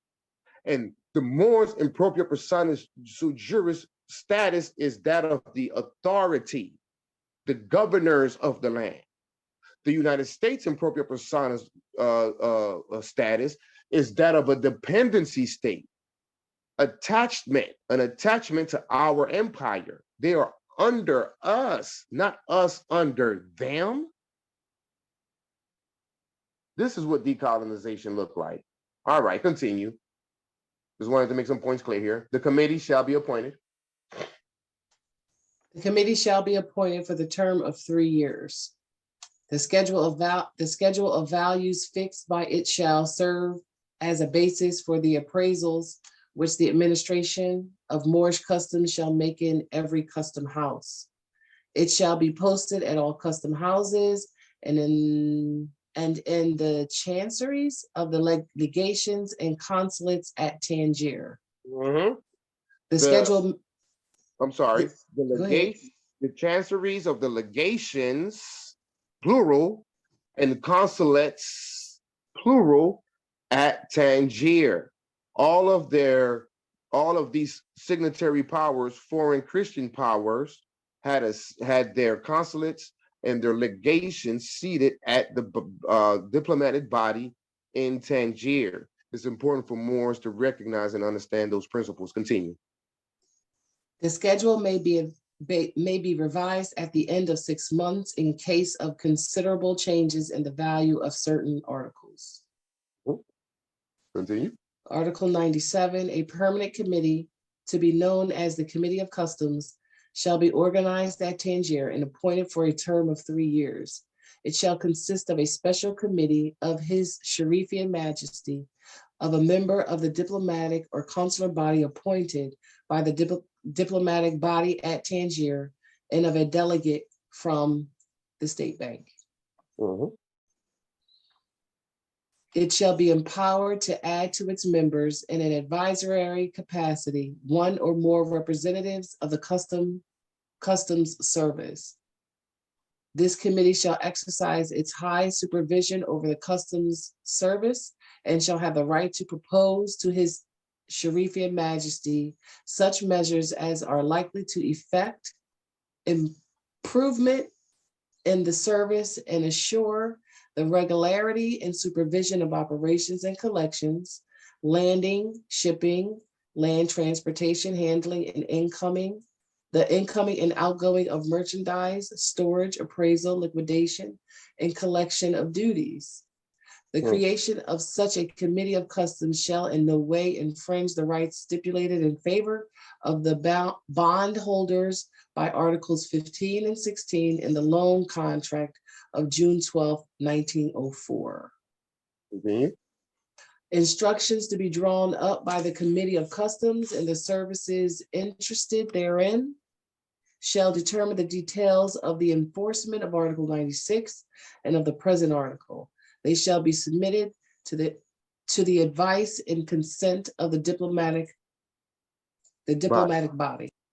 So our job is to establish a committee of customs to deal with the customs authorities, the import and export of merchandise and goods from our ports.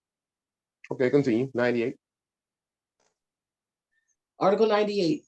In custom houses where sufficient warehouses exist, the customs service shall take charge of the disembarked merchandise as soon as it is turned over by the captain of the vessel to the officers in charge of the lighterage, who shall receipt thereof, therefore, and until such time as it shall have been regularly cleared from the customs.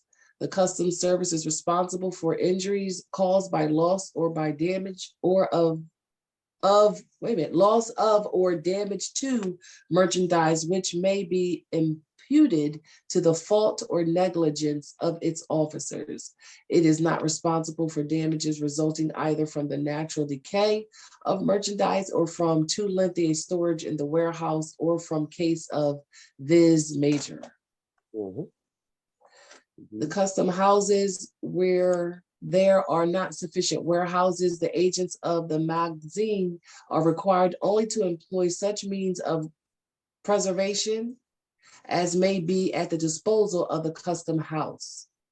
A revision of the storage regulations now in force shall be made under the direction of the diplomatic body, whose decisions shall be taken by a majority vote in concert with the Sharifian government. It had to be in concert with the Sharifian government, not the American government, not the United States government, not no other government, but the Sharifian government. And that is us. 99. Article 99, Confiscated merchandise and conveyances shall be sold under direction of the Customs Service within 8 days from the date of final judgment rendered by the competent tribunal. Mhm. Article 100, the net proceeds of the sale of confiscated merchandise and articles become the final property of the state as to pecuniary, Pecuniary. thank you. Pecuniary fines and compromises thereof of the amount after deduction of costs of all kinds shall be divided between the Sharifian Treasury and those who have participated in the repression of fraud or smuggling. 1/3 to be distributed by the customs among the informants, 1/3 to the officers who have seized the goods, 1/3 to the Moorish Treasury. If the seizure had been made without the intervention of an informant, 1/2, the fine shall be awarded to the officers making the seizure and the other half to the Moorish Treasury. That's it. Okay. So you see, so they've been talking about agents and informants and snitches back then through through our treaty. So the confiscation goes as follows: the repression of fraud of smuggling, 1/3 to be distributed by the customs among the informants. So the informants get a cut from those fines. 1/3 of the officers who have seized the goods to the officers who seized the goods. So 1/3 to the informants, 1/3 to the officers who seized it, and the other third to the more treasury. But if the seizure is not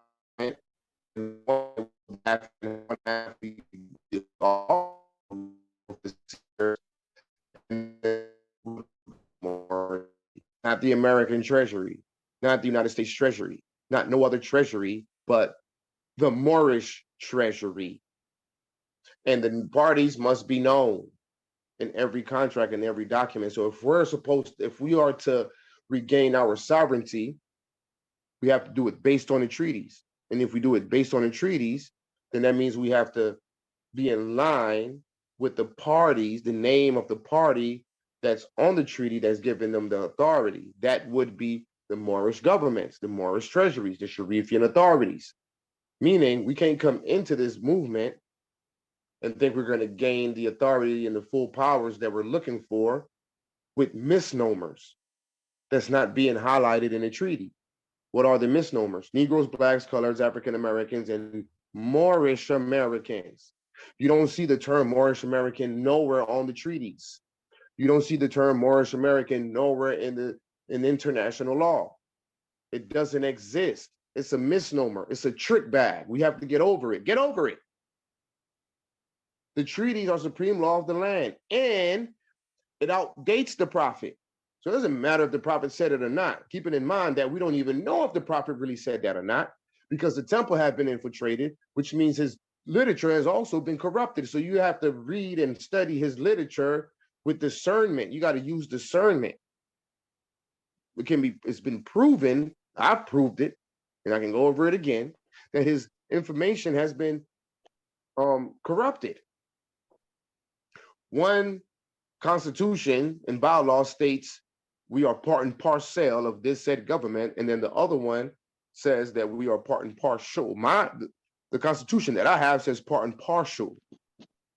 I've seen other Moors constitution that says part and parcel. Well, the prophet couldn't have said both. Well, which one is it? Is it part and partial or is it part and parcel? It would have to be part and parcel because parcel deals with land. A parcel of land, for example, amongst other examples. So the parties must be known, and you don't see the term Moorish American nowhere in any treaty or any international law document. Continue, Article 101.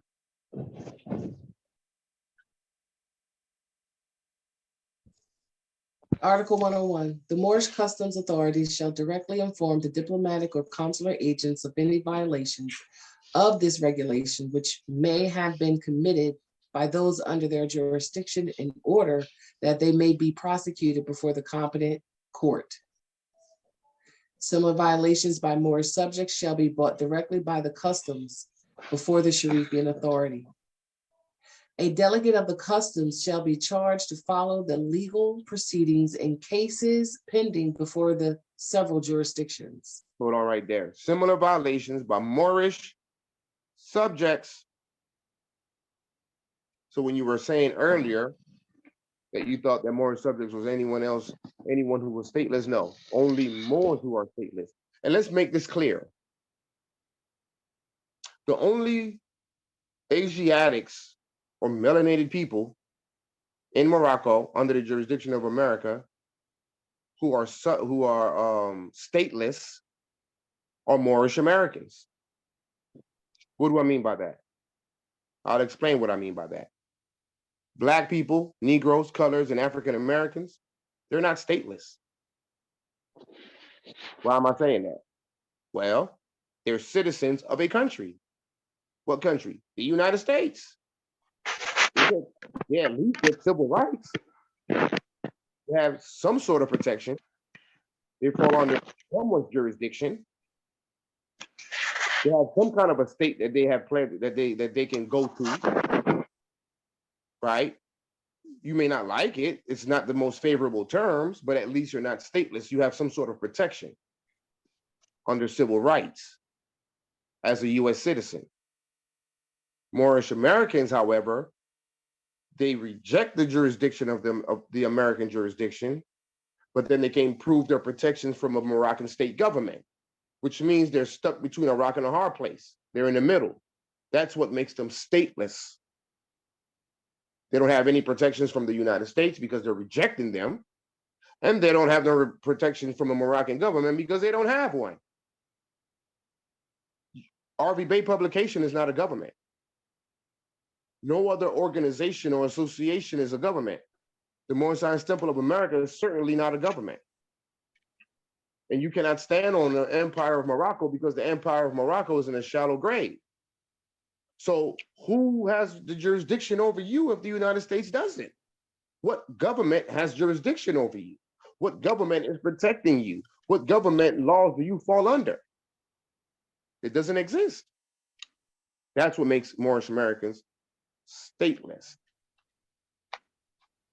And it's egregious and it's ugly, but it is what it is. We've been put in a trick bag. So as it says here, similar violations by Moorish subjects shall be brought directly by the customs before the Sharifian authority, meaning that Moorish subjects are under the authority and the jurisdiction of competent Moorish state governments. So they're not absolved from that. Negroes, blacks, and coloreds are under two jurisdictions, the United States and Morocco. Continue, Article 102. Which is Article 102 is a very important article. Go ahead, sister, read it. Every confiscation, fine, or penalty must be imposed on foreigners by consular jurisdiction and on Moorish subjects by Sharifian jurisdiction. So what did I just say earlier? That the Moorish subjects fall under all the jurisdictions, the United States jurisdiction and as well as the Sharifian jurisdiction. But so does foreigners in Morocco. Every confiscation, fine, or penalty must be imposed on foreigners. Every confiscation, fine, or penalty must be imposed on foreigners by consular jurisdiction, consular court, and on Moorish subjects by Sharifian jurisdiction. Very important to understand. Very important to understand.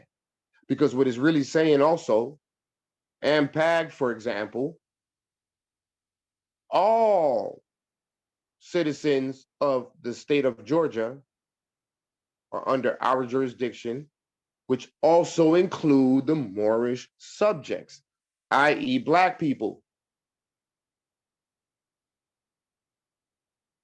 I hope I made that clear. Every confiscation, fine, or penalty must be imposed on foreigners by consular jurisdiction and on Moorish subjects by Sharifian jurisdiction. Article 103, continue. Article 103, in the region bordering on Algeria. The enforcement of these regulations shall be the exclusive concern of France and Morocco. The enforcement of these regulations in the Rif and in general in the regions bordering on the Spanish possessions shall likewise be the exclusive concern of Spain and Morocco. Right. Well, that's no longer the case. Why is that no longer the case? Because France and Spain both have relinquished their extraterritorial jurisdiction in Morocco by renouncing the Act of Algeciras. So all the signatory powers of the Act of Algeciras have backed out or denounced the Act of Algeciras, leaving only one signatory power. Who is that? The United States of America. And why did that happen? Because the United States of America, they're the ones they don't have anywhere to go. See, France can pack up and go back to France. Spain can pack up and go back to Spain. Great Britain can pack up and go back to Great Britain. They all have their own territories to go back to. The United States don't have that same luxury because they are the Americans is a culmination of many foreign European nationalities, specifically British, who have become expatriates of their respective nations in order to become Americans. That's why they're attached to us. That's why they're on a dependent status.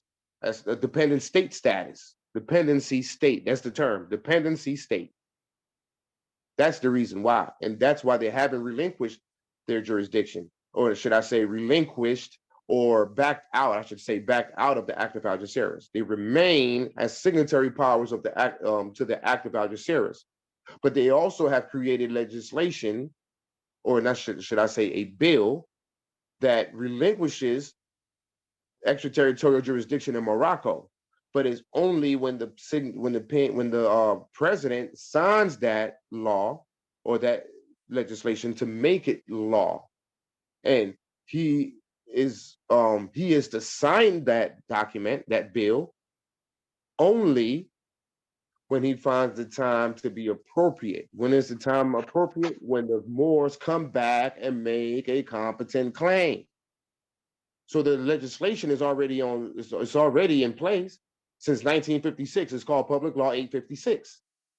This is where Moors get this idea from the AA221, AA1, what is, I forgot the numbers, AA222141, Clock of Destiny, what's the word I'm looking for? Idea, let's just say. Because the idea is that the United States has relinquished jurisdiction in Morocco, and they have not yet. They will. It's only until the president signs it when he finds the time appropriate, and the time is appropriate when the Moors come back and make a proper claim. Period. So the whole thing about France and Spain is no longer a thing because, like I said, they've already backed out of the Act of Algeciras. All right, continue. 104. Article 104, the provisions of the present regulations, other than those relating to penalties, may be revised by unanimous decision of the diplomatic body at Tangier and in accord with the Magazine at the expiration of a term of 2 years from the date of that taking effect. Islam. That's Article 4. Now that we completed Article 4, the floor is open for any questions, concerns, or comments before we move on to Article, I'm sorry, that was Article 5. Or should I say Chapter 5? Before we move on to Chapter 6, does anyone have any questions or concerns or comments? Islam. Just one quick comment. Can you hear me okay? We can hear you well, good brother Akeem Bey. Islam. Regarding the status of Moorish Americans as it relates to being stateless, that would apply to the Moors who rescinded whatever contracts they had with the United States government, and they have not yet pledged allegiance to a Moorish state government. Thank you, brother. The Moors who are still in the authorized temples, who still have allegiance to the United States of America government, they wouldn't be considered stateless. So That's true. just to add a little bit more That details for context. Islam. I appreciate that clarification. Yes, you're right. You're absolutely correct about that. Islam. Anyone else? Islam. I had a quick point of interest. It appears that that the United States having that treaty with Morocco, America being a real place, here at AMPAG and any other Moroccan states that have been established, it appears that that the jurisdiction, jurisdiction meaning the right to speak over. I think that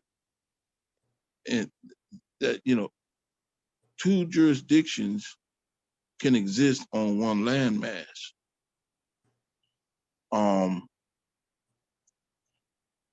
As far as the right to speak over, in other words, the three jurisdictions, the three forms of jurisdiction, which would be personam jurisdiction, subject matter jurisdiction, and territorial jurisdiction.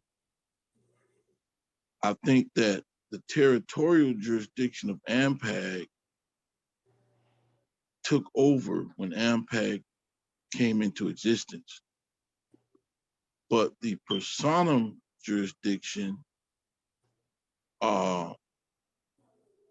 meaning as far as like people of the state of Georgia having Georgia identity, that jurisdiction would still, I think, remain under the state of Georgia. But anyone that is an AMPAG national, their personam jurisdiction and territorial jurisdiction will fall under AMPAG. Now, is that correct? Am I thinking correctly? Slightly, not fully. You're speaking in terms when you talk about those three different forms of jurisdictions: subject matter, personam, and territorial. That's more so as it relates to court proceedings. But when we're talking about jurisdiction in general as a whole, there's several more than just three. Okay, let's look at it this way. The state of Georgia has 159 counties. That's 159 separate jurisdictions. Just with that alone. So you've got so let's say AMPAG wasn't in existence. You've got the ultimate authority there would be the state of Georgia. And then you'd have those 159 counties.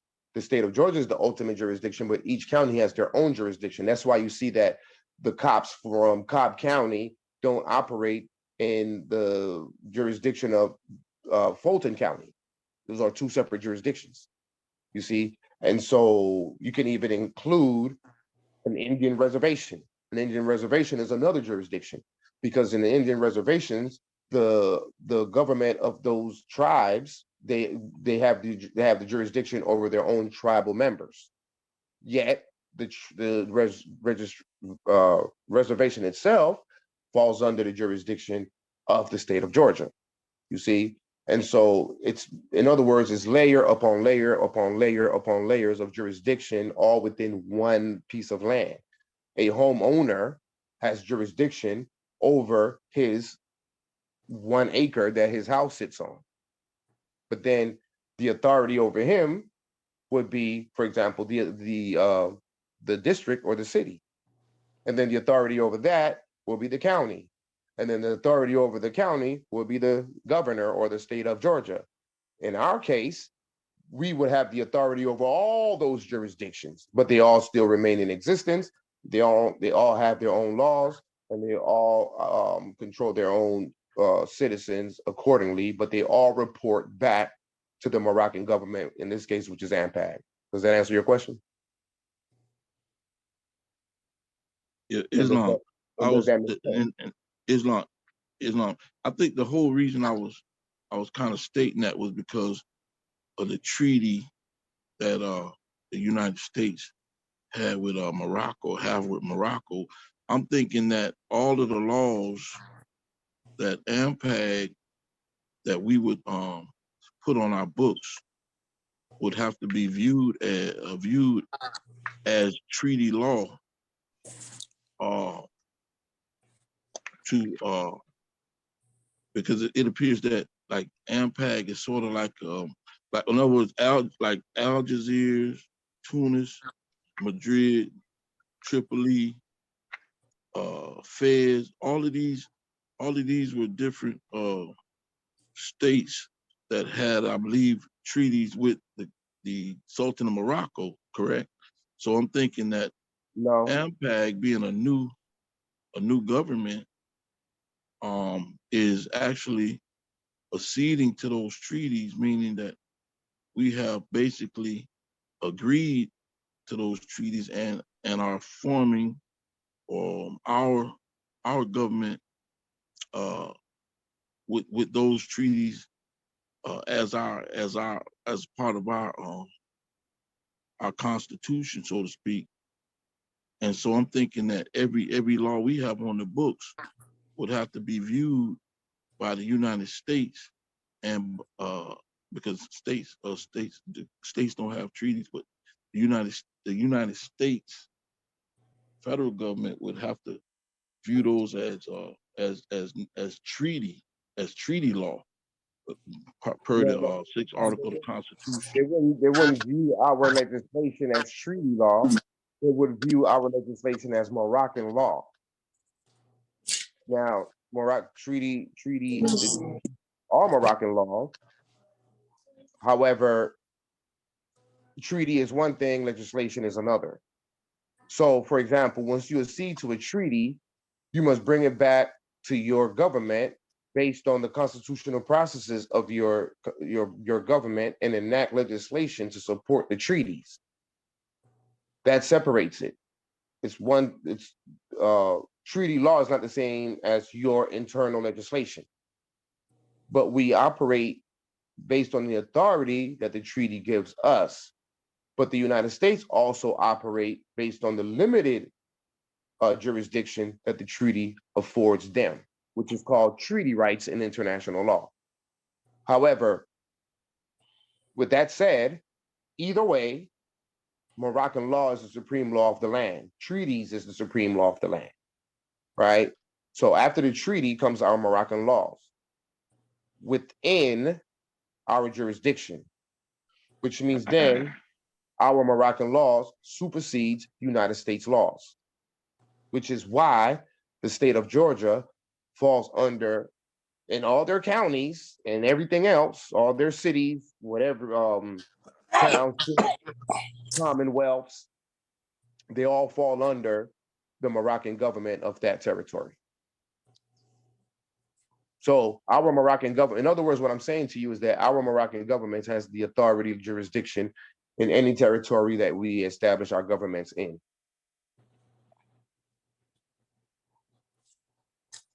Islam?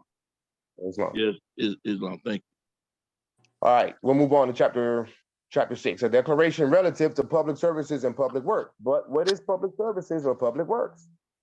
Well, let's find out what's public services and public works. Back to the internet. And these are just basic surface. This is just basic surface research. I mean, everybody should know what public services is, but let's identify it further with some sort of reference, right? So a public service is a service intended to address specific needs pertaining to the aggregate members of a community. Public services are available to people within a government jurisdiction as provided directly through public sector agencies or via public financing to private businesses or voluntary organizations, or even as provided by family households through terminology may differ depending on context. Other public services are undertaken on behalf of a government's residents or in the interest of its citizens. The term is associated with a social consensus, usually expressed through democratic elections, that certain services should be available to all, regardless of income, physical ability, or mental equity. Examples of such services include the fire brigade, police, Air Force, and paramedics. See also public services broadcasting, right? So let's below this, there's an example. No, I don't want to give you $2. Okay, like right here, you got sectors. So in modern developed countries, the term public services or services of general interest often includes courts, education, electricity, emergency services, environmental protection, healthcare, mail, military, public buildings, public libraries, public parks, public policy, public utilities, public transportation, social services, state schools, telecommunications, transportation infrastructure, urban planning, waste management, water supply network. You see the responsibility that's upon us, but all these services are already in existence. So when more say things like, well, I don't want to, I don't want to deal with the United States. I think it's just best for us to establish our own system. Okay, cool. Look at all what you got to establish. You got to put all this together now. Which, keep in mind, we had already put all this stuff together. We fell asleep. They came in and just started taking over. They just took it over. So they didn't even establish any of these. They just been managing it for the time that we have been asleep. So now we come back into full powers. We just take back control of our public services that they are already managing. So you let them manage it. They're the supervisors and administrators. Let them supervise and administrate. I don't care. Because now, as the overseers of the entire process, we can now scrutinize them and make sure that our duties are coming to us and not it being, not them circumventing us and it going elsewhere, i.e., the Pope of Rome, the Queen of England. So these public services have already been established and they're already being managed. It's just a matter of us coming into full powers to now manage the managers. That's what decolonization look like. Public works. Public works are a broad category of infrastructure projects financed and constructed by the government for recreational employment and the health and safety uses in the greater community. They include public buildings, municipal buildings, schools, and hospitals, transport infrastructure, roads, railroads, bridges, pipelines, canals, ports, and airports, public spaces, public squares, parks, and beaches, public services, water supply, treatment, sewage treatment, electrical grid, and dams, and other usually long-term physical assets and facilities. Though often interchangeable with public infrastructure and public capital, public works does not necessarily carry an economic component, thereby being a broader term. So now we understand what's involved in public services and public works: roads, railroads, bridges, pipelines, canals, ports. That's your public works. And your public services is your 911, your police department, your fire department, your water supply, etc. Right? The services that you provide to the nationals or the citizens in your jurisdiction, i.e., responsibility, major responsibility. Sister Yeshrin, are you tired, or you want to continue, or would you like to continue reading? Do I need to get another reader, or would you like to continue reading? I yield. You yield, okay. Can I have a reader? I'll go ahead and read. Islam. This is Dre Bay. I'll go ahead and read. Islam, good brother Jay. Dre, how you doing? Wife here. Good. How you doing? I'm Doing well, excellent. Excellent job, brother. I appreciate you, good brother. You can go ahead with 105. All right. With a view to assuring the application of the principle of economic liberty without any inequality, the signatory powers declare that none of the public services in the Sharifian Empire can be alienated for the advantage of private interests. It cannot be alienated for the advantage of private interest, meaning that it must remain entire, it must remain intact as it relates to the authority of the Sarifian Empire and the Sarifian authorities who's operating these principles. And it's based in what? Economic liberty without any inequality. Continue. Article 106. In case the Sharifian government should invoke the aid of foreign capital or foreign industry for the working of public services or for the operation of public works, roads, railways, ports, telegraphs, and other public works, the signatory powers reserve to themselves the right to see it that the authority of the state over these great enterprises of general interest remains entire. Remains entire. The great enterprises. So it says, in case the Sharifian government should invoke the aid of foreign capital or foreign industry, right? So that's why you see the United States, they would have other countries, professionals from other countries come into Morocco, right, to bid on service to bid on architecture, building, and things of that nature as it relates to the public services and the public works of Morocco.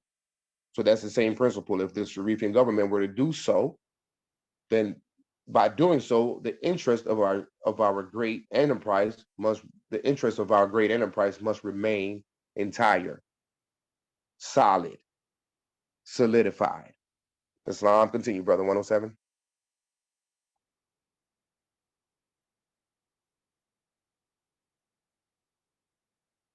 You on mute or something? I can hear you. Oh, sorry, I thought I had it off mute. Article 107. The validity of the concessions which may be made under the terms of Article 106, as well as for government supplies, shall throughout the Sharifian Empire be subordinated to the principle of public awards on proposals without preference of nationality, whenever applicable under the rules followed in foreign laws. Islam, okay. So it says the validity of the concessions which may be made under the terms of Article 106, as well as for government shall throughout the Sharifian Empire be subordinated to the principles of public awards on proposals without reference of nationality. And so if you get in people from India, nationals from India, nationals from, I don't know, let's say Venezuela, nationals from, let's say, Brazil, who may come in to bid on the establishment of public the construction of certain items as it relates to public services and public works. The nationality cannot be there should not be any preference in nationality, meaning that it all needs to be equal. In other words, what it's saying is it's based in equality. I continue, good brother. 108. Article 108. As soon as the Sharifian government shall have decided to invite proposals for execution of public works, it shall so inform the diplomatic body.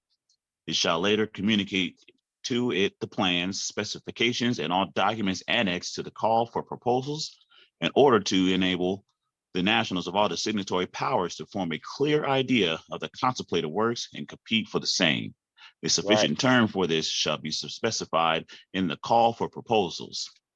And so you see what it says. It shall later communicate to it the plan, specifications, and all documents annexed to the call for proposals in order to enable the nationals of all the signatory powers to form a clear idea of the contemplated works and compete for the same.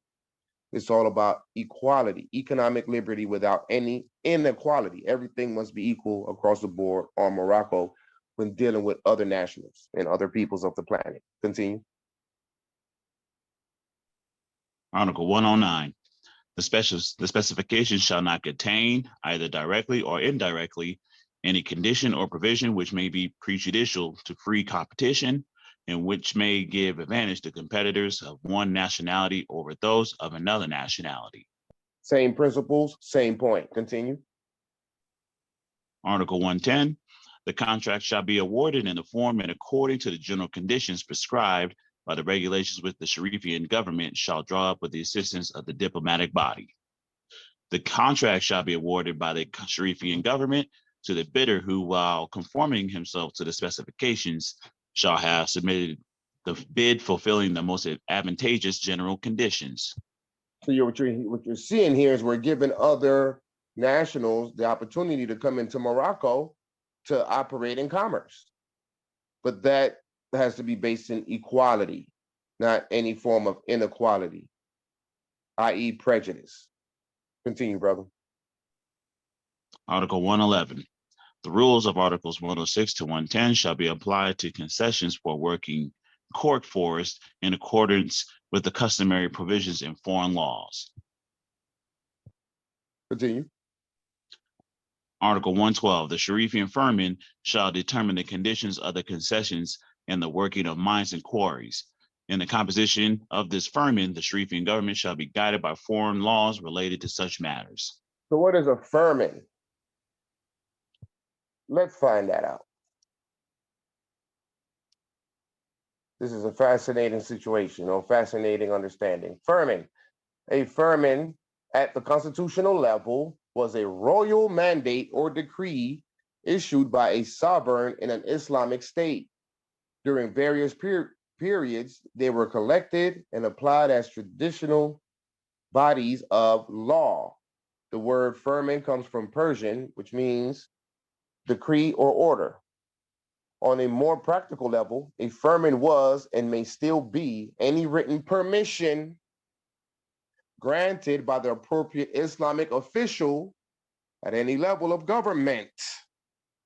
Westerners are perhaps most familiar with the permission to travel in a country, which typically could be purchased beforehand, or the permission to conduct scholarly investigation in the country, such as archaeological excavations.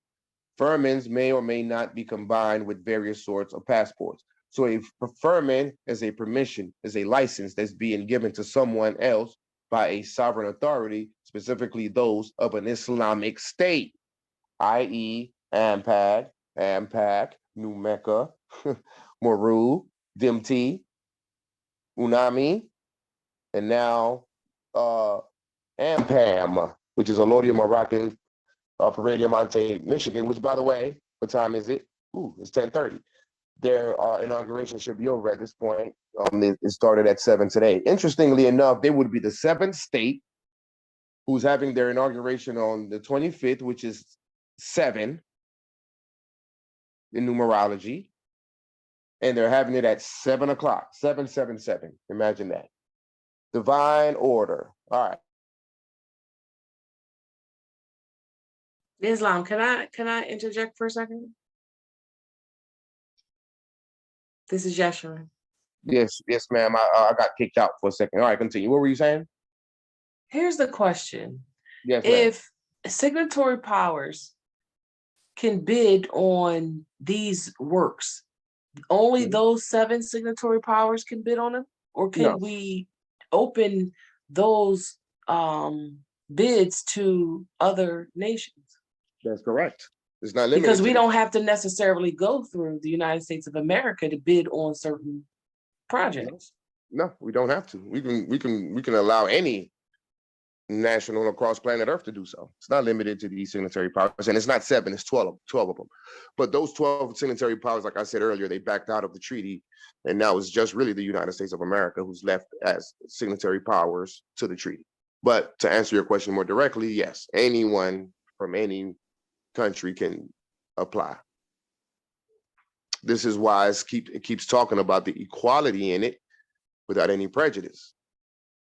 No one has any preference. They all have the equal of opportunity to put in their proposal or their bids for to perform public services and public works in Morocco. Does that answer your question? Yes, it does. Yep. Anyone, any country on planet Earth can put in a bid or proposal. Continue, good brother. Article 113, if in the cases mentioned in Articles 106 to 112, it should become necessary to occupy certain property. Its expropriation may be effected by previous payment by a fair indemnity in conformity to the following rules. Article 114, expropriation can only be effected on the ground of public utility and when necessity for the same shall have been ascertained by any administrative investigation, the formalities of which shall be determined by Sharifian regulations drawn up with the assistance of the diplomatic body. Article 115, if the property holders are Moorish subjects, his Sharifian majesty shall take the necessary measures that no hindrance shall impede the execution of works that he shall have declared to be of public utility.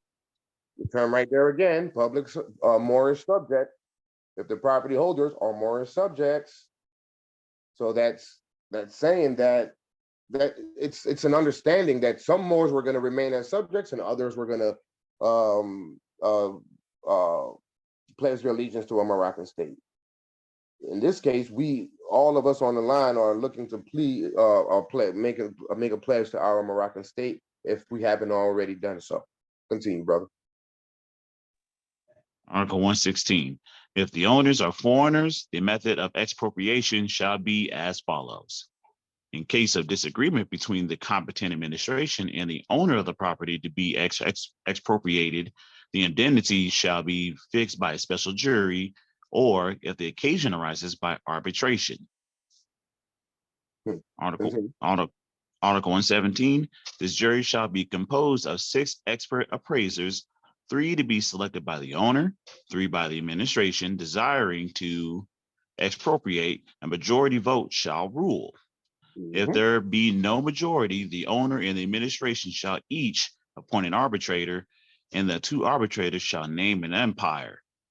In case of no agreement can be reached in selecting an umpire, he shall be appointed by the diplomatic body at Tangier. An umpire, someone to settle the dispute, a mediator, a middleman. Continue. Article 118, the arbitrator shall be selected from a list drawn up at the beginning of each year by the diplomatic body, and they shall be selected as far as possible from experts not living within the district in which the work is to be carried out. Article 119, the owner may appeal from the arbitrator's decision to a competent jurisdiction in accordance with the rules set for arbitration cases by the law of the country to which he belongs. Islam. And that's the end of Article 6. Should I say Chapter 6? That was a short read, pretty much straight to the point. We're dealing with public services and public works. And like, for example, the last one, it says the owner may appeal from the arbitrator's decision to a competent jurisdiction, right? What's the competent jurisdiction? Well, in this case, as it stands today, it would always be the Moroccan government. Now, the United States could be a competent jurisdiction when dealing with their own nationals or their own citizens.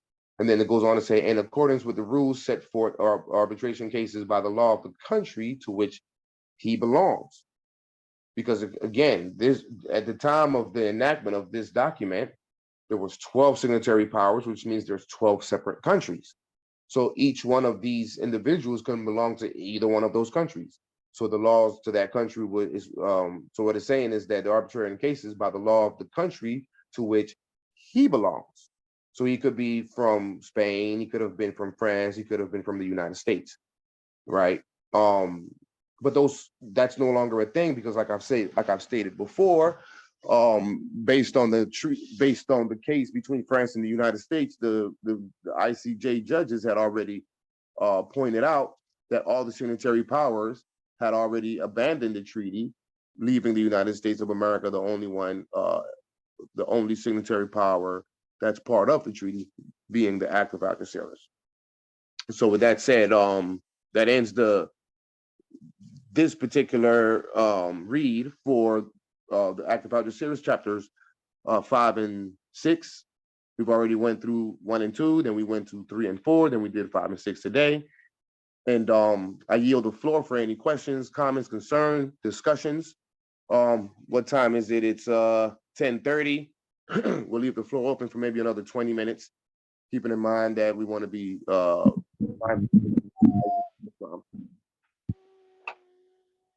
Islam. I just wanted to commend Mother Yeshrin for the extraordinary work that she did to rally us more together and to attempt to do what we're doing now. You know, I just consider her a trailblazer. Y'all, pardon me, I got a sleepy baby in the background, but I just want to give her flowers. You know, she incredible work, a lot of work, a lot of responsibility, and she led us to where we are today. I just want to give you a shout out, Yeshrin, Mother Yeshrin. I mean, you've just been our guiding light. I really appreciate you. Islam. Yeshrin, you want to say something to that?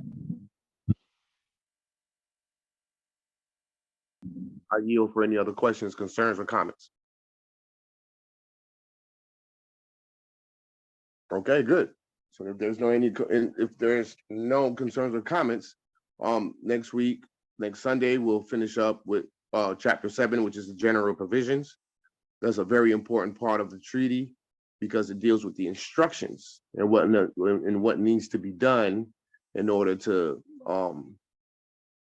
enforce the treaty against the United States and any other foreign country and or national in Morocco. We have to do this. We have to establish our 3 branches of government. Let's go real quick to the United Nations. Let's examine, or let's read real quick before we close out Article 73. What happened? Okay.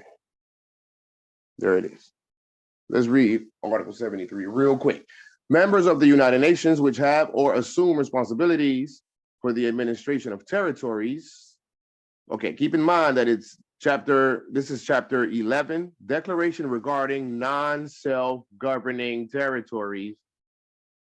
Non-self-governing territory, meaning that the indigenous peoples of these territories are non-self-governing, which means that they're subjects of the laws of the country, which in this case, it would be the United States, or in our case, it would be the United States. Members of the United Nations which have or assume responsibilities for the administration of territories whose peoples have not yet attained a full measure of self-government.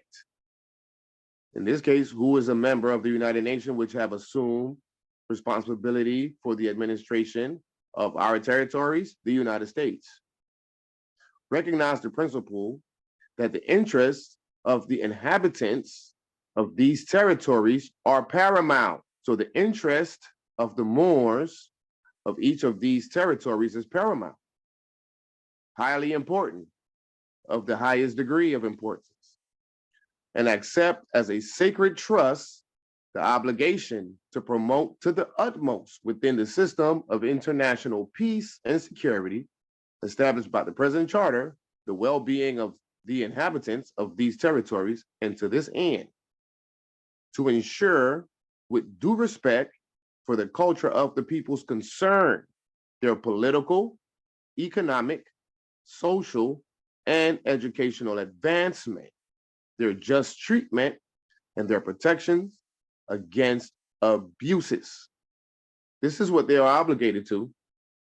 2, to develop self-government, to take due account of the political aspirations of the peoples and to assist them in the progressive development of their free political institutions. So they are to assist us in the progressive development of our free political institutions. What's a free political institution? Your free national government. Isn't that what the prophet would say? Your free national government? your 3 branches. So they have to assist us in the progressive development of our free political institutions. We can invoke this on the United States. They have to assist us in the progressive development of our government according to the particular circumstances of each territory and its peoples and their varying stages of advancement. We are all going through our varying stages of advancement as we continue checking the boxes towards towards statehood. To further international peace and security, so these signatory powers, especially the United States, is obligated to further international peace and security, to promote constructive measures of development, to encourage research, and to cooperate with one another, and when and where appropriate, with specialized international bodies with a view to the practical achievement of the social, economic, and scientific purposes set forth in this article. See, I'm not saying that they're not gonna stall and deny and act like they don't know that this is what's going on, but they know they know this is what's going on. They know that they are obligated to assist us as we go through our progressive development in our various stages of advancement.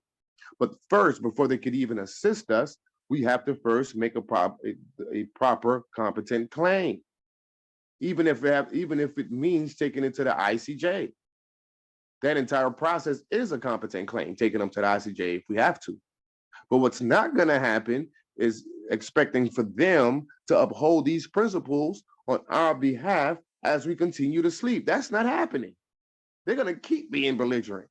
They're going to keep stalling and denying. They're going to keep operating as the sovereign authority, knowing that we are the sovereign authorities. This is why a competent claim must be made, and it cannot be done in no other way than through your three branches of government, and in that way only.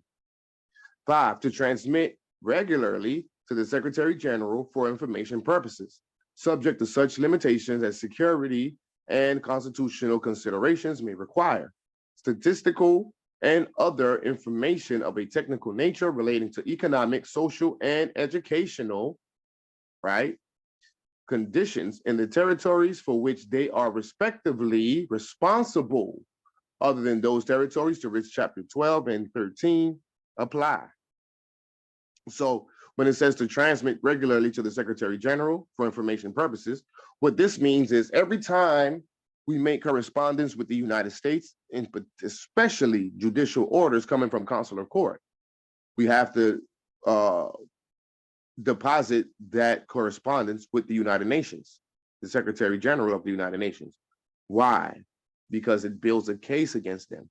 The United Nations is they're like a referee, a middleman, right?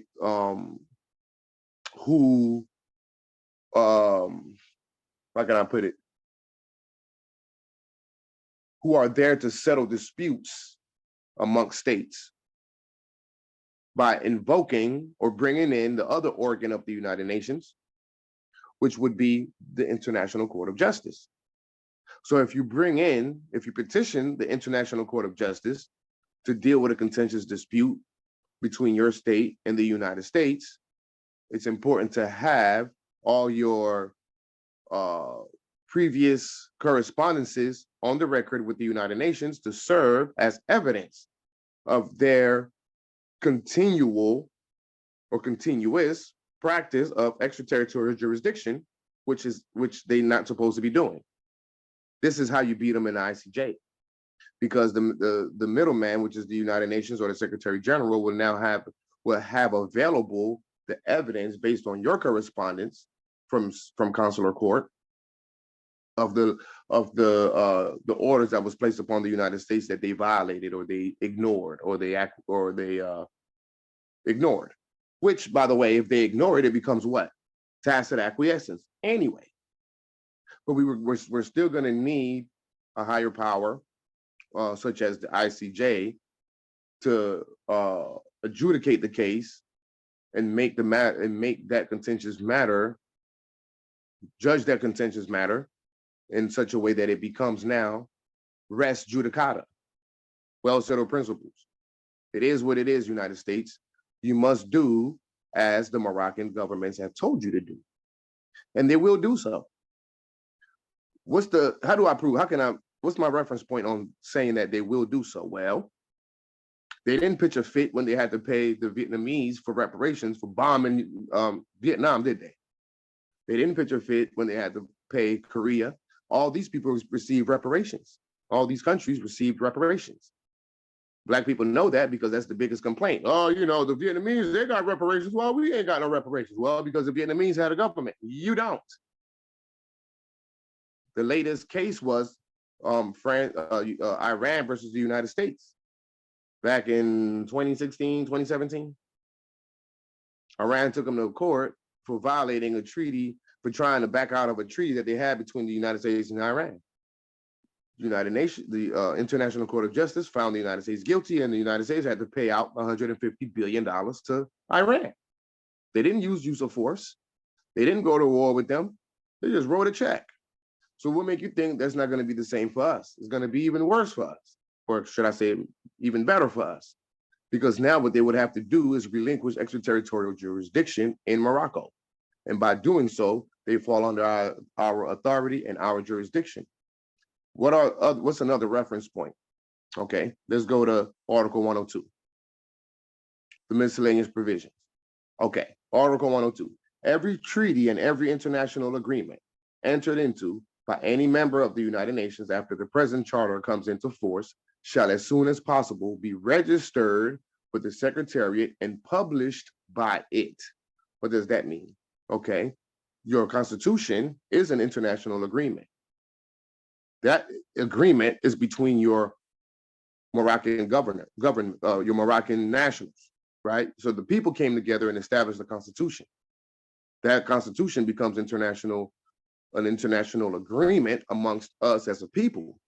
We ratify it and we deposit it with the Secretariat, which in this case, it says register, but register will be the same as deposited.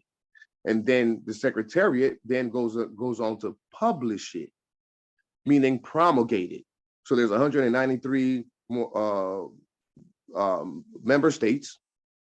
It's the Secretariat's job to inform or publish your Constitution to all 193 member states. Meaning AMPAG, New Mecca, DMT, and Meru so far, all 193 nations, including the Secretary General, know our name because it was their job to promulgate it or publish it to all the other states on planet Earth. In other words, they're giving them notice of the existence of our Moroccan state governments. And then you further promulgate it by depositing it with the United States, the president of the United States, as well as the governor for each one of your states. What am I saying with that? As far as AMPAG is concerned, Governor Kemp and Sleepy Joe Biden, they all know our name. They know AMPAG, they know Abdul Smith Bey, they know Isaac El Mahdi Bey, they know Udgan Kahani Bey, they know Hiram Bey.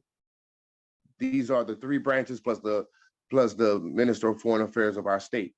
Same for AMPAG, same for New Mecca, same for DMT, same for Meru. Now, what this part, Article 2 says, no party to any such treaty or international agreement which has not been registered in accordance with the provisions of paragraph 1 of this article may invoke that treaty or agreement before any organ of the United Nations. These are the instructions.